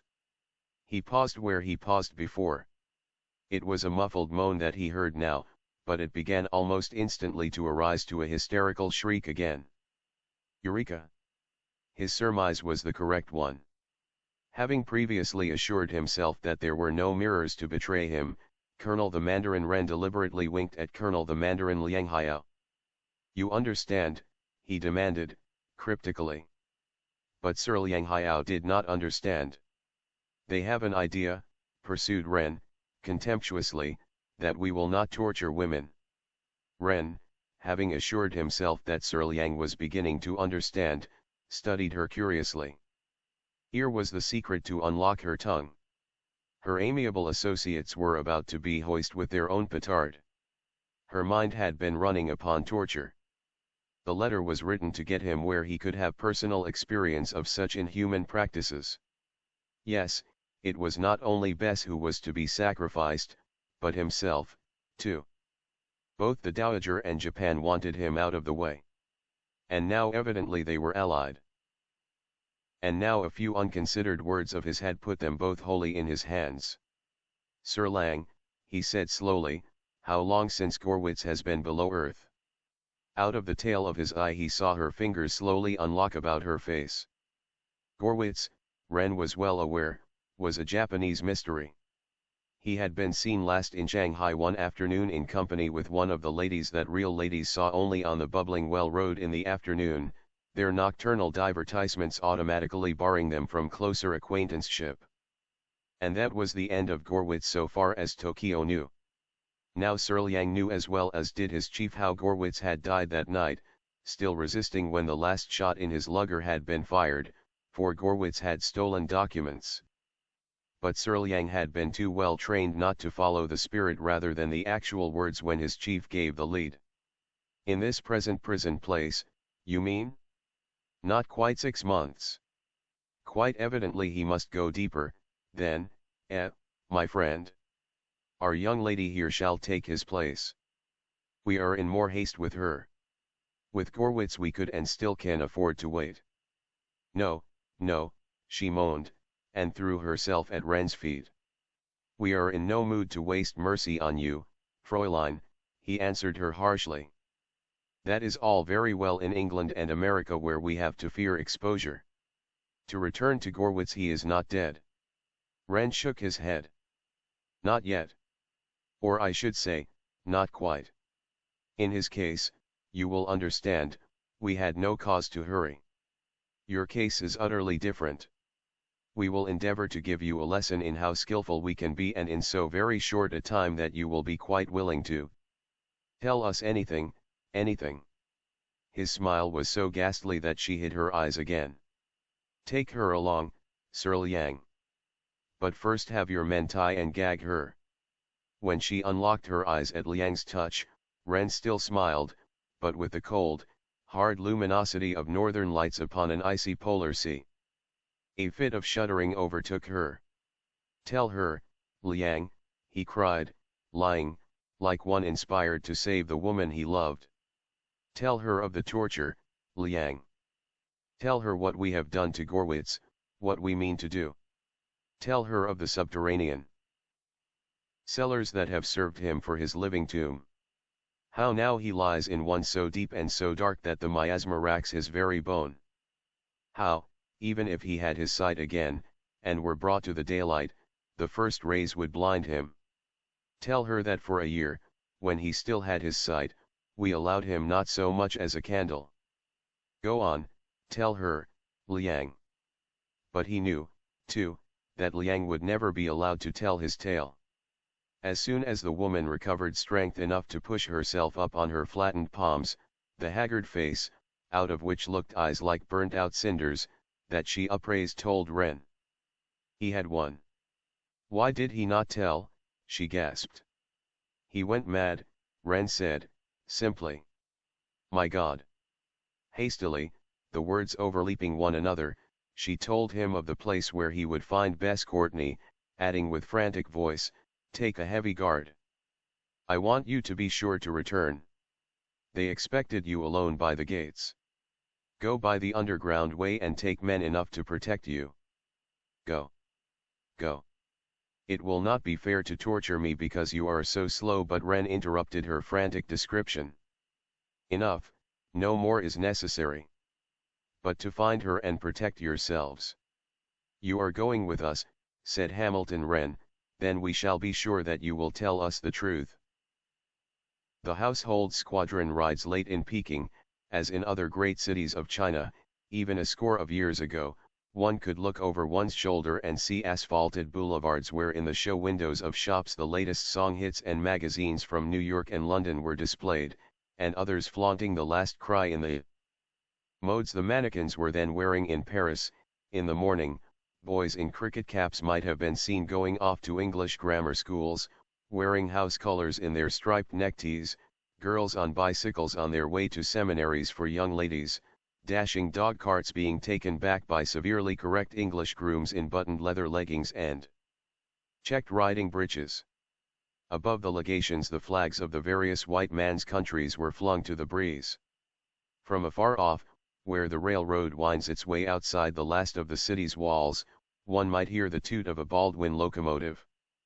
While across the narrowest, shortest sort of footbridge, one saw, and still doubtless sees, the narrow, crookedest sort of medieval thoroughfares with houses that sag toward one another from either side of the street like stately-mannered but dirty-faced dames of long ago. On such a street as this, in old-time Paris, Francois Villon found the white in the dead jade stocking. Through such another in the London of the Lollards, Jack Straw led his horde of Kentish rebels after Wat Tyler fell. But although it was the first decade of the 20th century of Christian civilization, Hamilton Wren led his horde through a street quite as crooked, quite as dirty, quite as medieval. And behind him rode a crew quite as picturesque as any whose horses' hoofs ever rattled over the cobbles of Armagnac, France, or Burgundian, behind some stark commander of free companions. Greater China was well represented in these troopers, known, somewhat satirically, as the household squadron of the Imperial Guard. They were as picked a lot of berserkers as ever the Varangians were. Melancholily mustached Tartars, Mongols high of cheekbone and almost noseless, flat-faced Chinese, but chiefly strapping 6-foot Manchus from that province of which Sir Liang's line had long been the prince's. At the head of the column rode Ren, in his uniform of imperial yellow, golden-frogged, his crucifix hilted sword held in place by jeweled belt and a golden lanyard over one shoulder. Through an opening in his hastily donned tunic where a button had not been fastened, there was the glint of steel, a shirt of steel mail of goldsmith's links so fine that it could be crumpled into a mere handful. Another of his military cloaks bellied out behind him as he rode, companioning the drooping peacock's feather of his mandarin's cap. Sir Liang, who rode beside him, was similarly accoutred. And save that their caps were of the humble black silk sort with red coral buttons, and they wore Mongolian boots of soft glove leather instead of the glistening patent leather of their chiefs, so were the others of the cavalcade. It was about the same time that Bess Courtney awakened in that lofty room in the Pleasure City, that this troop rode out to save her. and when they paused at the top of the first hill out of the city, it would have seemed to anyone at the foot of the hill that the moon had crept slowly from behind the clouds to hang suspended over their heads like a great silver bright aureole. In its light it was apparent that not 2 horsemen, but 3 rode at the head of the column, for, on the hilltop, when Ren and Sir Liang detached themselves from the others and turned their horses sheerly to the right about like reviewing officers, a smaller figure was to be seen between them. It was the woman known as Isabel Arling, now boyish in shape and size, for she wore a man's habiliments. It was she who called the halt and had pointed out the way by which they would reach their destination. Clatter, clatter, clatter. Thump, thump, thump. Pad, pad, pad. And always the moon seemed just overhead and ahead, always climbing aloft and away. Until they came to the high hills, their shadows like those of great centaurs lay black on the silver-white road before them. And at last, when they were as near to the walls of the pleasure palace as they dared go, Ren, his heart thumping hard against his ribs, had ordered them to dismount and hide their horses in the undergrowth below the crest of the last hill. This having been discreetly accomplished, and the horses tethered in a little thicket, Ren wrapped himself in his all-enveloping cloak and directed the others to follow his example. He and Liang discarded their caps with the peacock's feathers and drew the hood of their caps low on their foreheads, and high above their chins like monks' cowls. Their officers, captains, lieutenants and sergeants, they had no majors or corporals in the household guards, passed the word on to the men, until all were completely enveloped, only their eyes and ankles visible. Before giving further commands, Ren summoned his officers to a council. Crouched in the underbrush, he outlined briefly the reason for the expedition and the necessity for someone to remain behind whose honor was impregnable against such assaults as heavy bribes.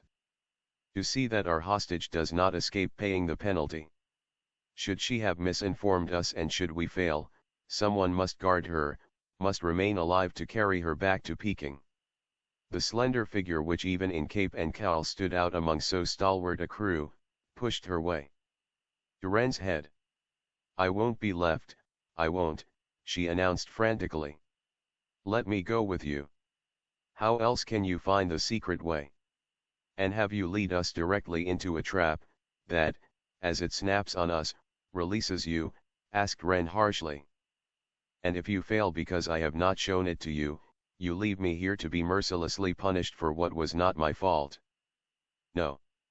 Have a man at my back with a knife," she suggested fiercely. "Let him kill me the moment there is treachery.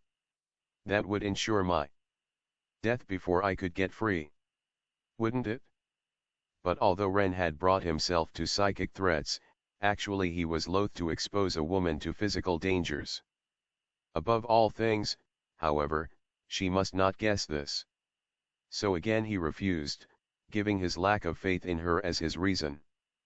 "So knowing your ground so much better than we, you might escape before we knew where we were. I dare not take you too near." "Oh, you are unfair, unfair," she sobbed, stamping her foot again. "Don't you see you might be unlucky, might not return? And then, no matter if I had done my best or no, your men would drag me back. No. I have said my last word. I go with you. Otherwise you may kill me, but I will not point out from here how you may reach the palace by the shortest way." Shang, color-bearer and regimental sergeant major by right of being the biggest thewed and mightiest muscled Manchu of the lot, pushed his way toward Sir Liang, saluted and spoke in English, "Your permission to speak to the colonel, exalted one," and turning to Ren added, "Sir, you have men here whom you have seen in hazardous service. We are a picked lot of a picked lot. Most of our squadron will be practically devoid of non-commissioned officers. Half our commissioned officers are here besides. How might one of us dare show his face among his inferiors in rank and service and say that we had remained safely out of the conflict while our colonels, our captains and our brother sergeants and troopers were massacred? Do not give us a choice between cowardice and insubordination, sir." He saluted and stepped back to his place. "And while you waste time here," said Isabel Arling passionately, This lady you love may be. Ren's strangled bellow of rage was in keeping with the fierce fire in his eyes. Forward, he commanded hoarsely. Deploy as skirmishers advance seeking shelter. He added other orders, selecting their point of meeting as Isabel Arling picked it out through his night glasses. And then, when the others had gone on hands and knees up and over the crest of the hill, but she did not. Go before me. As they have done. And hurry. The undergrowth swallowed them up. As Ren advanced, he found that the stalwart Shang awaited him on the lowest slopes and from there on was never more than a pace or so away from the Arling woman. They were in sight now of the red walls that rose about the Pleasure City walls, once red, rather cherry pink now. From where he crouched and crawled, Ren could see the watchfires on the walls, watchers in watchtowers, guards on duty, right, left, patrolling stiffly to and fro. Isabel Arling touched his arm. There, she said. In that grove of ylang-ylang trees. Some of your men are missing it. Shang, he directed, your signal. The low shrill notes of the N.C.O.S whistle, swinging ever from a lanyard from one of his shoulder straps, summoned those who had taken the wrong turning. Minute by minute, one stalwart after another crept silently from the chaparral into the little grove of ylang-ylangs, cedars and cypresses, in the center of which stood a burnished Buddha in its shrine, one of the four protectors of the Pleasure City. The woman did not wait for the entire squadron to crowd it. Lift it, she commanded. The secret way lies beneath the shrine. Knowing no native would dare touch the Buddha save in reverence, the Queen Mother deemed this way impregnable. And doubtless it would have been had I not believed in the hypocritical honor of the Anglo-Saxons who never torture women if they are apt to be found out. God! How I hate you! Hate away, returned Ren, grimly. But be careful not to betray. Shang! You are a Mohammedan. Lift the Buddha from its place. The big Manchu strained his muscles.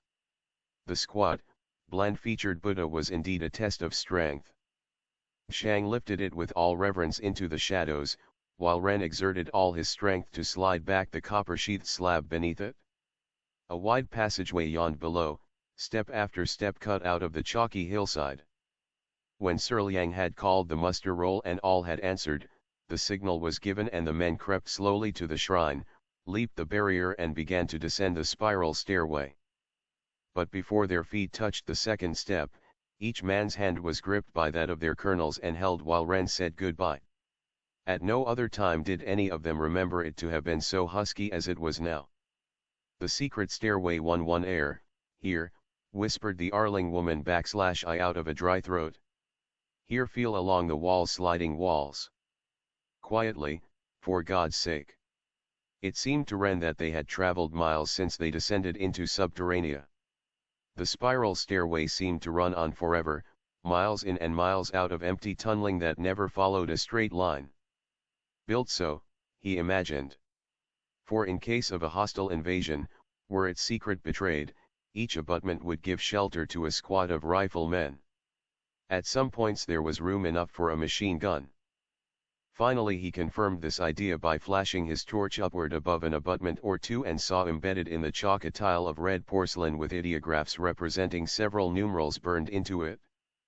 Being the invading hostiles themselves, never knowing what might be around the next corner, Ren kept his men in double file formation, a man to each wall, and 2 paces apart. Nothing happened, however. Soon they had become so accustomed to the rise and fall of the ground, the swerving from right to left, that those who carried the pocket torches were approximating automatically the position in which to hold them so that the light would fall always in the center of the unlit space before them. And all the while they ran with that steady even paddling of the feet that betokens the trained athlete. Several times the last squad had been forced to halt impatiently for Isabel Arling's feebler feet to follow Shang. Then the giant Manchu swung her up to his shoulders and bade her straddle his neck as if he were a horse. She refused angrily, her face flushing. Then I shall throw you over my back like a sack and carry you by your feet, he threatened calmly. Ren and Serliang were well ahead and those nearby only grinned. So she had no course but consent. After that they went on steadily, swiftly as the others. After the first flight of stairs had been reached and Shang set her down, remaining close to her elbow, however, she saw him several times in the light of the torches, wetting the broad blade of his bayonet. Knife against a horny palm or testing it with his thumb. Whenever he saw her looking toward him he did this and grinned at her. When she was looking elsewhere the trench knife hung in its place by another lanyard from his other shoulder. It was well for Ren that at the pleasure palace they turned night into day. Many of those who were not holding wassail in the little arbors with which the gardens were dotted, were watching the sing-song girls hold revel hidden among the scented groves. But by far the greater number, having chosen their brides of the night, in the pavilions, were wandering arm in arm with them in the groves or sat on the rustic bridges by the moonlit stream that dashed over rocky defile and dropped headlong from the hills, making their brides better acquaintance. The majority of the majority, however, had betaken themselves to their quarters where everything had been arranged in the interests of what they doubtless denominated love. Here, each noble guest of the dowager had in his suite a central court where on one side perfumed waters from a fountain gushed forth from the mouth of some naked male figure in some one of the postures of oriental love. Back to back with him was a naked female figure holding a great lamp of delicately colored rock crystal over which another jet of water was diffused in clouds of perfumed spray, so delicate that it was barely more than a mist. As it crossed the closed lantern, as beautifully carved as it was colored, the mist became as roseate in hue as it was delicately perfumed. So that the circular court was both lit and perfumed by one roseately colored lamp of love.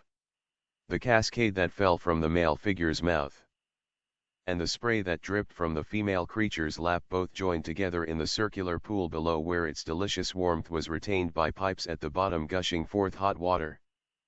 Couches covered with piles of wondrously colored cushions stood on either side of the pool, and some of the unfortunate male eunuchs and female slaves whom Bess Courtney had seen in the tower chamber were on hand attired only in breechclouts, to serve the coldest of sweet-scented sherbets, or the hottest of hot cups of tea, lumps of sticky sugar, whitened figs and marrons, candied melons, preserved ginger, and Turkish delight. Others, when the mandarin and his maid had concluded their languid floating about in the perfumed pool, waited to anoint, knead, and massage their bodies with fragrant oils. While others again, the most important these graver folk in spotless white robes and sandaled feet awaited in a sort of silken tent nearby, just wide enough for the mandarin to lie at length on the couch, his head on piles of cushions, with his maid's shining hair within reach of his hand, while opposite sat the man and women in white, one to prepare the next pill of opium while the other applied the one previously prepared to the clay bowl of the great bamboo pipe, and held it to the mandarin's lips or the maid's. This man knew just how much or how little was needed for the euphoria in each and every one. He watched their eyes, their lips, the movement of their hands. To give too much or too little was fatal. To make a mistake in amount needed to mistake and give pain instead of pleasure, might mean his death were the guests so influential and noble that the spoiled evening of pleasure disarranged the plans of the slave's mistress, the dowager. For it was her experience that wisdom departed from men properly drugged with sweets and scents and soporifics. And of all, the last was the most important, the opium euphoria which gave all things the appearance of beauty and even the most mercenary of sex satisfaction the divinity of love. In such a place as this there must be necessarily few watchers to remind the guests they were under guard. So such attendants as there were, in halls and passages were but poor weak things, servants rather than guards. Before Ren and his men had been in the palace more than a few odd moments, 10 of the pleasure guardians had died in the dark. Nor known how they had died, so silently and stealthily had they been stalked by those crouching tigers, Shang, and the like. When Ren found out how harmless they were, he gave orders that no knives were to be used but that the poor painted sexless folk should be mercifully stunned with brass pistol butts. For Isabel Arling had opened the mouth of a dead guard and showed him that the poor sexless creature was dumb. And, when Ren's rage made him speechless, and she faltered out some of the details of the devilish surgery that had made the poor painted eunuch sexless as well as dumb, and not always from birth, he realized. From her terror-stricken tones something of the full enormity of what was planned for Bess if she stood stanch. It was then he became a raging madman. Yet withal he did not forget he was a military commander. Now, holding 2 stairways, none might approach or depart from the pagoda roof tower. The tower overlooked all points of the pleasure city and was its inner mystery of mysteries. And Liang Hiao, having heard Isabel Arling falteringly explain, whispered to Ren as he stood on its stairs tales of the scientific atrocities that kept from its beaching age all not peremptorily ordered to attend there. "Smite and spare not," said the Manchu chief in the native tongue. "Men or women none are innocent here. Remember the poor painted folk and spare none. I will hold the stairs. None shall interfere with justice. Even if it is the old she-wolf herself, smite and spare not." He saluted and went noiselessly down the stairs. The thought of the pitifully painted mouths that concealed such malformity stirred Ren to insensate fury. Jerking at jeweled belt and golden lanyard, he tore his sword from its sheath of soft leather. It was the straightest of stark blades, razor keen of point. Cut like a diamond with numberless facets, it had 2 razor-keen cutting edges, and stiletto-like murderous point besides. Did that point but enter a man's body, the veriest child's weight behind it might make an end of him. With this in his hand, Ren tore up the stairs. The huge Manchu, Shang, followed, herding Isabel Arling, who shrank before his grinning face and drawn knife. Now outside the lofty room at the top of the pagoda roof tower, now that they were so nearly at the end of their quest, she gasped in silent terror as she felt Shang's hot breath against the nape of her neck. They stood in the hall, through the painted doors of which the painted people had poured that Bess might see how the she-devil treated her slaves. The doors were shut, the hall dark now. Even though the Arling woman knew every foot, she stumbled like a child in the dark, afraid. Within was he whose fiendishly cruel punishment she knew she must expect for her treachery unless he himself was killed. Without was the grinning Shang and that personification of raging fury, Black Ren. "God damn their souls," he gnashed out between teeth grinding together. "Open the lattice, open the lattice." But the woman's fingers, palsied with fear, made impossible her finding and manipulating the hidden spring. His diamond-keen sword, held bent between his 2 tense, trembling, gauntlet hands, touched by some sheer instinct the place where the door should be, and it flew straight again. "Shang, the torch," he muttered. The Manchu's eyes followed the blade, silver white in the light of the electric torch, and thrust his broad-bladed knife between the panels. A rending, splintering sound followed the pressure of his body upon the thick strong steel. As the panel was forced outward, Ren thrust the torch and the crucifix hilt of his sword into Isabel Arling's hands and caught the outward bent panel with both hands. The broad-bladed knife was thrust into its sheath, and to the weight of Ren's body and the force of his hands was added the terrific power of the Manchu giant's thews and sinews. His tight military tunic was rent apart and fell loose in 2 torn strips from his shoulder blades. Almost at the same time the panel snapped with a sound like a bomb exploding. It exposed a space large enough for Shang to push the girl through into the darkness. She had just enough strength left to point Ren's torch toward the sable curtains that covered the folding doors beyond. Ren leaped in after her and seized his sword from her hand. Shang was quick enough to seize the torch before she collapsed, and they heard her body thud on something soft, then all was quite still. Not for long, however. This second noise was too noticeable for those within to ignore. The lattice, like doors of the inner room, slid back.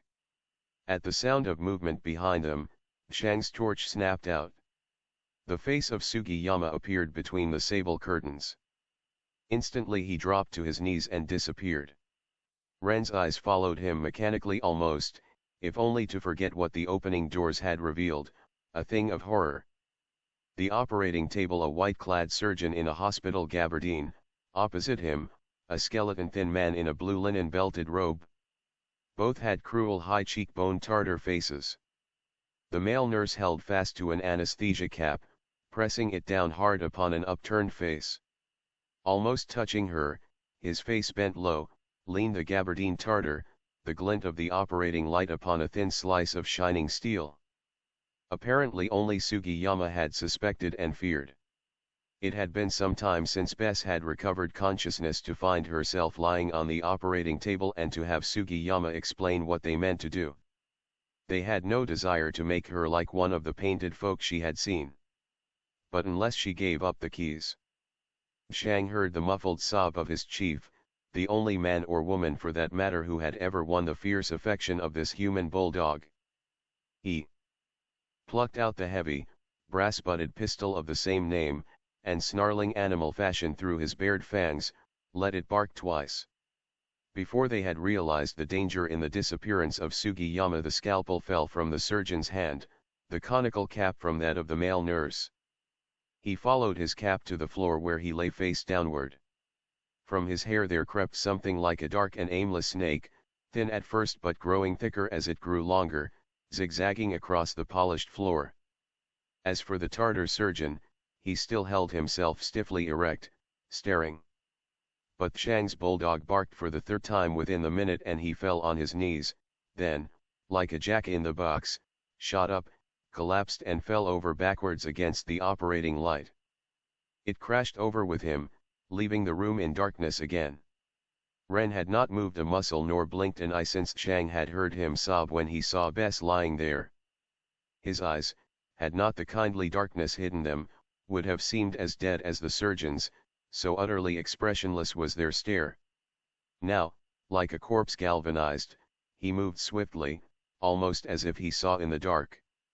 One knee bent forward, his left leg bent back diagonally, his left arm parallel with it, the hand flat against the hip. The swordsman's posture. Ren lunged and the diamond-pointed many-faceted sword met human flesh in its way and pierced it through. The thrust had met the breast of Sugiyama, kneeling in the darkness, crouched ready to spring, and who now tumbled back with an inch or so of cold steel protruding from his shoulder. Sugiyama never had the chance to use his own weapon. As Ren's sword was withdrawn, his clawing hands fastened savagely about his antagonist's knees and brought him tumbling down atop of him.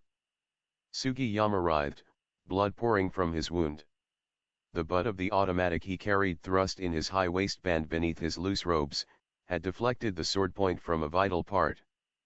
But weak as he was from the loss of blood, he had done the worst thing. Lore himself brought to close quarters a foe whom the sight of Bess had robbed of all desire to live, who had but one desire: to kill.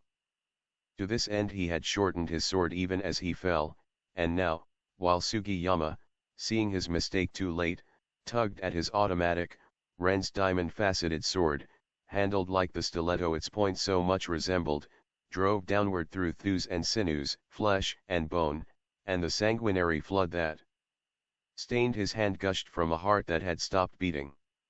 Then, mechanically, still as if he saw in the dark, he moved toward the operating table and took the senseless girl in his arms. Shang, yet to know who had conquered, flashed on the light and saw his chief as he kissed her lips. They were cold, icy cold. He dared not open them. Another broken sob forced itself through his clenched teeth. "Take her, Shang," he sobbed. "The other man is in this room. Let me kill him myself. Take her to Peking, take her away. I trust you, Shang. Leave the others. Take her safely to Peking if you love me." "One moment, my colonel," answered Shang, and as tenderly as any woman, the big Manchu motioned his chief to hold the girl in his arms while he climbed through the broken panel. Then he took her from him and gave him the electric torch. "But," demanded Shang in his native tongue, forgetting his English in his emotion, what will you do?" Ren answered him dully in the same language. "Make sure no one is left alive in this tower. Only then shall I know peace." If but he could not bring himself to voice his fears. He dared not admit even to himself that he may have been too late. And if so, Bess no. He dared not. His hands gripped the muscles of the big Manchu's shoulder. Shang's voice was husky as he muttered his farewells and stumbled toward the stairs. Through the Peking gates again day broke on a grey world. What little light struggled sullenly through masses of sullen clouds outlined the long weary road back home, which might never have been a moon path for the little it looked like one now. A storm had broken since they passed that way, and the Great North Road into Peking was littered with saplings, bushes, and branches of bigger trees sticky with sap. The road itself was one great morass filthy with the long late odors of yesteryear. Through this the horses of Brand's troopers picked their way wearily. They must have gone slowly, however, whether they willed it or not, for besides the drugged body of Bess, two of Shang's brothers carried, across cantle of saddle and in crook of bridle arm, two of their wounded companions, who, having reached the limit of endurance, were entirely unconsciousness of their rescuers' arms. Others, whose hurts had not been as serious, envied them this, at least. For every thud of their mounts meant misery. A far different company this from those gasconading cavaliers who had come forth to conquer only a few hours ago. Bedraggled, spiritless, dull-eyed, reduced in numbers, with many more wounded, their desire for rest, sleep and food approached mania. There had been an unexpected attack upon their exit from Subterranea, an ambush of the Pleasure City's guards. Man to man, superiority aside, it must be remembered that only two at a time could ascend the spiral stairway. So that before there had been mustered a sufficient quota to withstand successfully so sudden and surprising an attack by twice their numbers, many of the earlier ones to emerge lay life less near the shrine. Death. Death, death. Wherever Ren's mind wandered on that dull grey morning he seemed to hear the whirring of the Omi Angel's sable wings. The lieutenant colonel of the Manchu mercenaries, the chivalrous Earl Yang, knew the prayer of his chief had so long disallowed his lips. "I suffer every pang with you, very dear friend of mine," said this Chinese gentleman, and the two friends gripped hands. Liang's face was as impassive. Through Peking gates again 271 as ever, but there was that note in his voice that could neither be assumed nor successfully imitated. And there had been few who had called it forth. But at last their horses' hoofs rattled on the bridge and under the high pagoda-ed roof of the great gate of Peking. And when Ren dismounted from his horse at the hotel and took Bess from the arms of Shang, Sir Lang drew up his men, their sabres at salute as he passed from among them. He turned and faced them. "Thank you, my friends," he said, brokenly. By her bedside an hour later, the doctors having long since gathered at her side, Ren sat outside Bess' door shivering in the shadows. Finally unable to bear the torture of waiting any longer, he opened the door softly and went in. A shaded light on a night table, the curtains were drawn, showed the girl's pale face among the pillows. How little and frail, fragile and perfect, she looked lying there, the curling lashes of her tightly locked eyes like silken brush strokes of some marvelous painter, her locked lips, too, the pale crimson of a Japanese rose, the dusky wild strawberry bloom and olive brown of her cheeks like old ivory, tawny ivory of an ancient miniature. One bare arm brown enough and of peach bloom roundness lay listlessly across the soft silken black brocade that covered sheets soft and white and warm blankets woven of the fleece of the softest, youngest baby lamb. All these 272. Brought from Ren's own bed in the arbor of Buddha's hand. On one side sat Van Dukenk, the American doctor, and on the other the English surgeon, Erasmus Bertram, MRCS, into whose keeping Ren had long since delivered Bess. An American nurse in uniform hovered uneasily nearby. With Bertram on the other side, was a motherly old English woman, his unofficial assistant. At the foot of the bed one of Ren's chief allies among the reformers, Chung, a grave and reverend monk of Dalai Lama's own Lamasery, sat cross-legged, his back to the foot. Bored, eyes turned upward, fingers busy with an ancient and elaborate bit of inlaying called a prayer wheel. Almost obscured and beside the drawn curtain through which filtered the dusk of the grey morning, was Shang, stoic-eyed, impassive-faced, furtively feeding with prayer papers the sullen red glow of a swinging iron brazier in which burned charcoal and above which a pan of water bubbled that was sterilizing the English surgeon's glass syringe and steel needles. Slowly Wren crept closer to the bed. The American vacated his place as he approached, refusing to meet his gaze. Bertram also turned away, joining Van Duyckink in the farthest shadows. But all, he knew, high or humble, watched him, shared his woe. He leaned across to look at her more closely. "Bess," he muttered hoarsely.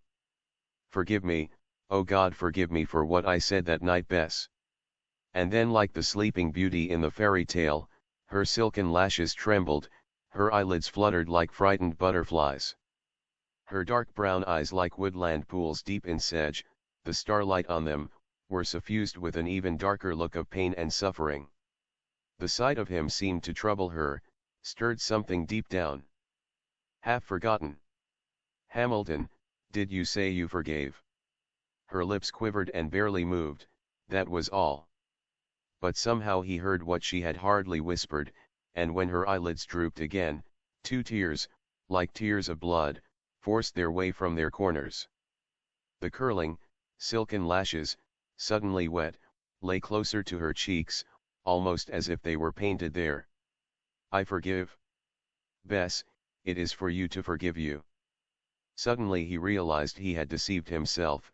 She had not spoken, he had only thought she had. It was the sort of delusion pain-racked minds are apt to have. Did she speak? Did she? Neither Van Duyckink nor Bertram answered, but the American took her pulse and nodded to the Englishman, who rubbed her arm with alcohol and injected morphine from the glass syringe. "Let her rest a moment. Then if you will try to get her to open her mouth at least, even if she does not speak." He heard Bertram whisper it as from afar. In the silence that followed, Wren heard Chang repeating in low savage tones, some barbaric prayer to Kuan Yin, and, as if in fear, Bess' hands, those small capable hands, helpless now, fluttered toward Wren. As they clung, clammy with the chill of fear, his voice rose and fell on a single poignant note of animal pain. "Even if she does not speak." He turned to his fellow American. "Can she speak? Do you know that he could not say it, the extent of her injury and what can be done?" "We have tried to find out ever since we were summoned," Van Duyckink whispered, "but she keeps her teeth tightly set. Her mind is like an infant's." Again. "She does not remember us. You have been the only one she recognizes, and even you she's evidently puzzled about," thus the American. To which his English confrère added, "She may be bleeding internally. How can we tell? Speak to her as you would a child. She recognizes your authority. We dare not attempt to force her with such a terrible injury." "Yes, Chang has told us." "Damn and double damn and God damn their souls," the American broke in harshly. "I will speak to her again," whispered Wren. His voice was that of an old and broken man. He pressed her cold hands. My darling, let the doctors see.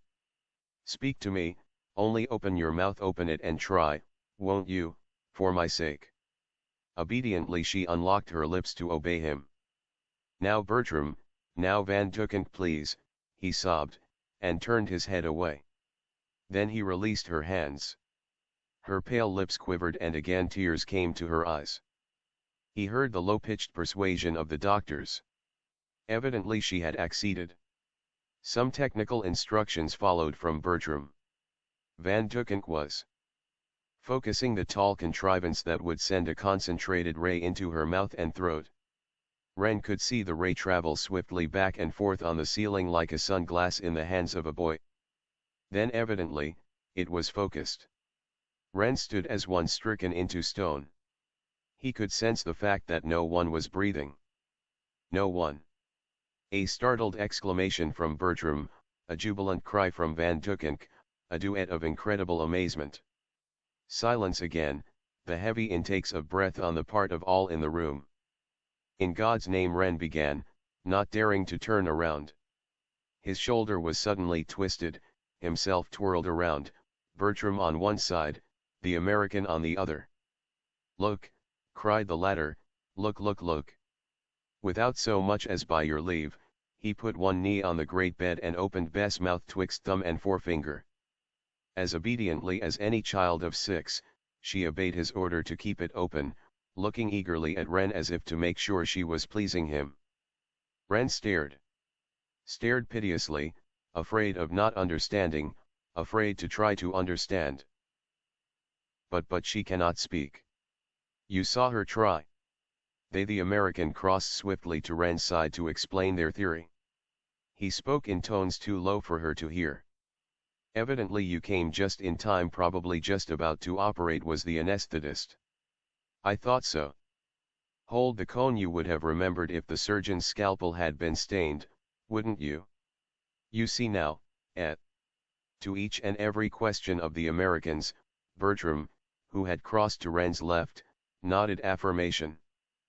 But you must understand, old dear, that her last awful thought was that she would never be able to speak again, do you see, old thing? That is all that is wrong quite. Thus the overjoyed Englishman. But she cannot quite. But you see, old dear, she well, so to speak, her brain is still anesthetized.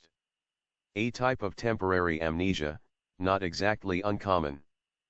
Until she comes out of it, and Van and I will immediately telegraph Charcot and the other Johnnies sharp and do our best to overcome this idée fixe, so to speak. You see, explained Van Duyckink again, she believes she can't speak. And she will have forgotten everything and everyone except apparently you. But Wren heard no more. His face buried in the pillow beside her, he had quietly fainted. Together on the Grand Canal, a month or more after the bloodless revolution of which few without the walls of the three cities were aware, and not many within, a Chinese houseboat was sweeping along the Grand Canal. It was propelled by a squat yulu, or sweep in the stern, which took the place of both oars and rudder, and was operated by barefooted men who worked in shifts of 4 that were changed every hour by the lauda or captain. He, himself, took his orders from the big man Chu Shang. When there was any wind, which was not often, the great lateen sail, dyed red, shaped like a leg of mutton, whose spars were fastened midway along a stout young pine tree mast, bellied forward and flapped sideways, and the yulu men ceased from their perspiring labors. It was a comfortable craft, shaped like any ordinary pleasure junk outside, but with plate-glassed curtained windows enclosing the living quarters of its owner and his wife, an invalid who had been carried aboard and who now lay on a many-cushioned couch on the shady port side of the salon. The glass section that walled it in had been released by the catch and hung diagonally. Its silken curtains drawn aside, she could see, from where she lay, all the life of the Grand Canal, that great artery of China. Boats, boats, boats. Compared to the Grand Canal, the Erie is but a brooklet where boys sail toy boats. There were the kick-away boats propelled by treadmills like the paddles of old Mississippi steamers, treadmills propelled in their turn by the naked feet of slaves. There were the big silk and rice junks, huge, clumsy, high-pooped, like the caravels the brothers Pinzon furnished Columbus. There were the tanka girls in their sampans, a type of clumsy rowboat, and the sing-song girls in their gilded water chariots, lounging luxuriously upon brilliant cushions beneath gorgeously dyed awnings. More than often both of these received flatteries and profitable inquiries from the glittering Mandarin boats. These were big flat-bottomed affairs, their glass windows painted with cranes and peacocks and dragons. Behind one of these sat the Mandarin himself, either ham-faced and clean-shaven or thin and wizened with long straggling Tartar mustaches, his hat like an inverted bowl ornamented with the crystal button or peacock's feather or the like, his hand with fingernails several inches long and protected by guards like the little gold caps with which dentists cover defective teeth.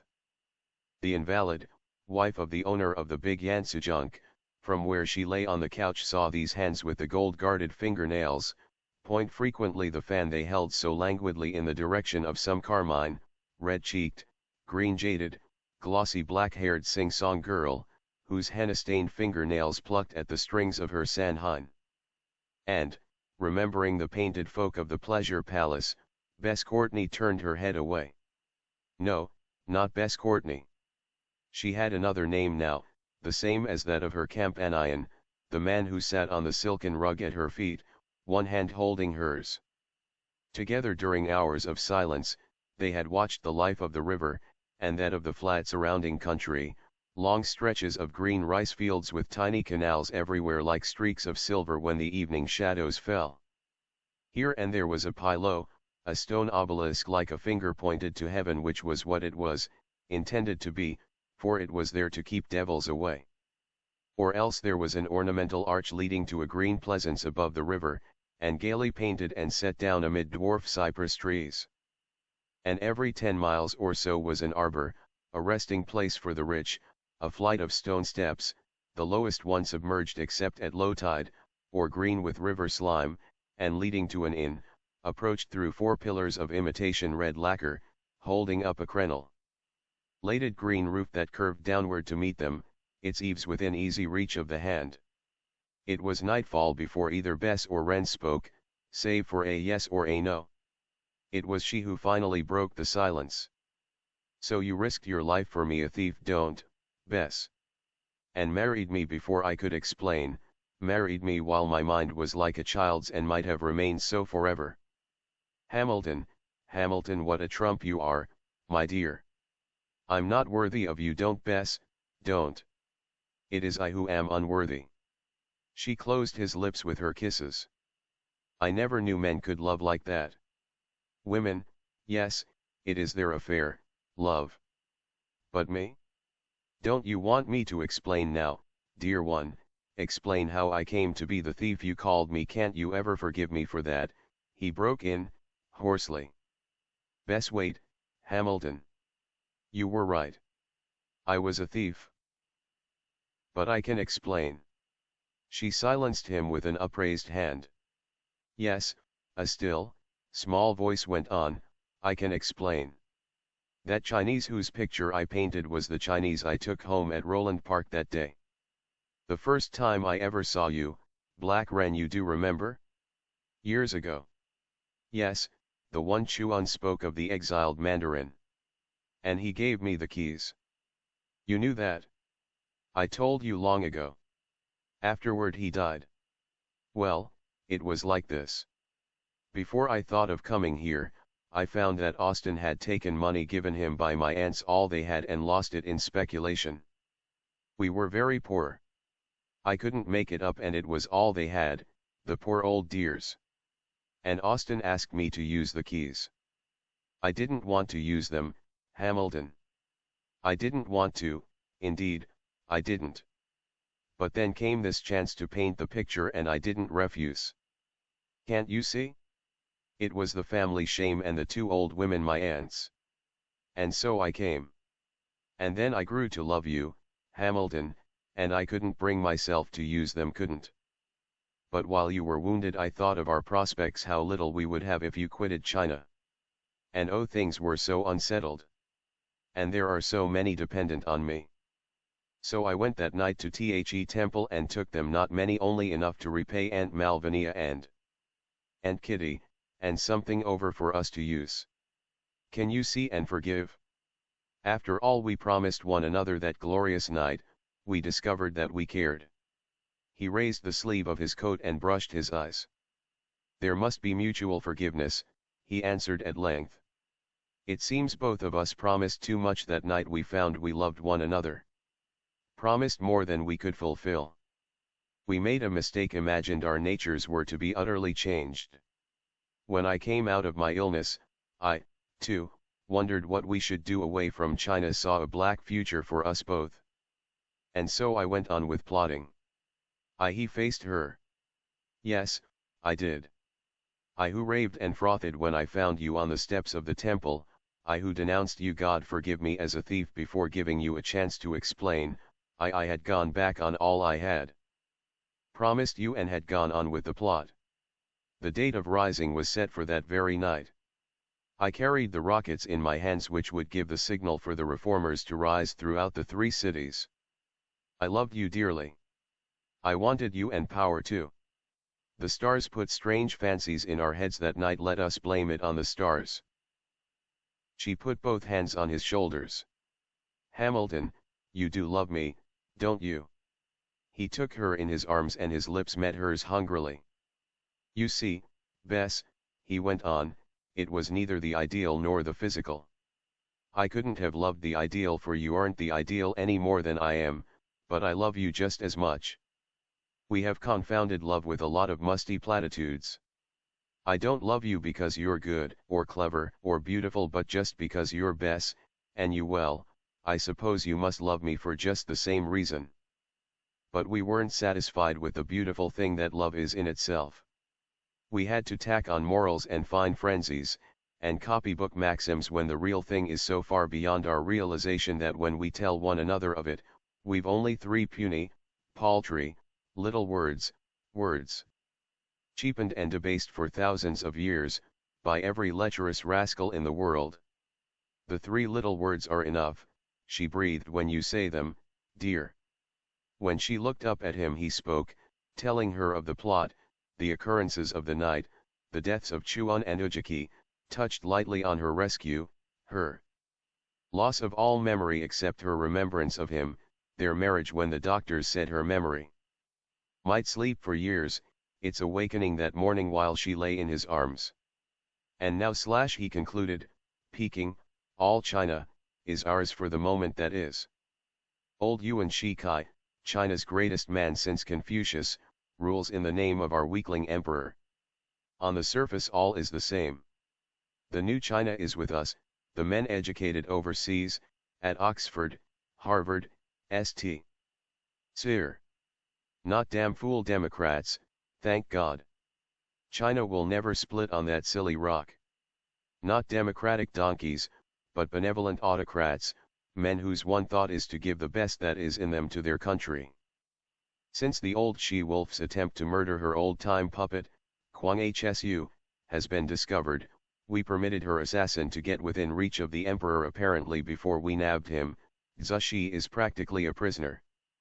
Her pleasure palace has been taken from her and she is shut up in the Jahala far from Peking. She will never harm us again. And the emperor? Poor puppet, said Ren somberly. But he will be happier now than he ever was before. The world at large will never know that Kwang Hsu was forced, practically, to abdicate his throne. In the sight of the world he will continue emperor, but over a different China.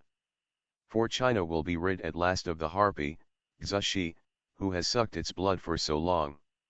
He laughed whimsically as he turned his face to her. And so good comes out of evil, little girl.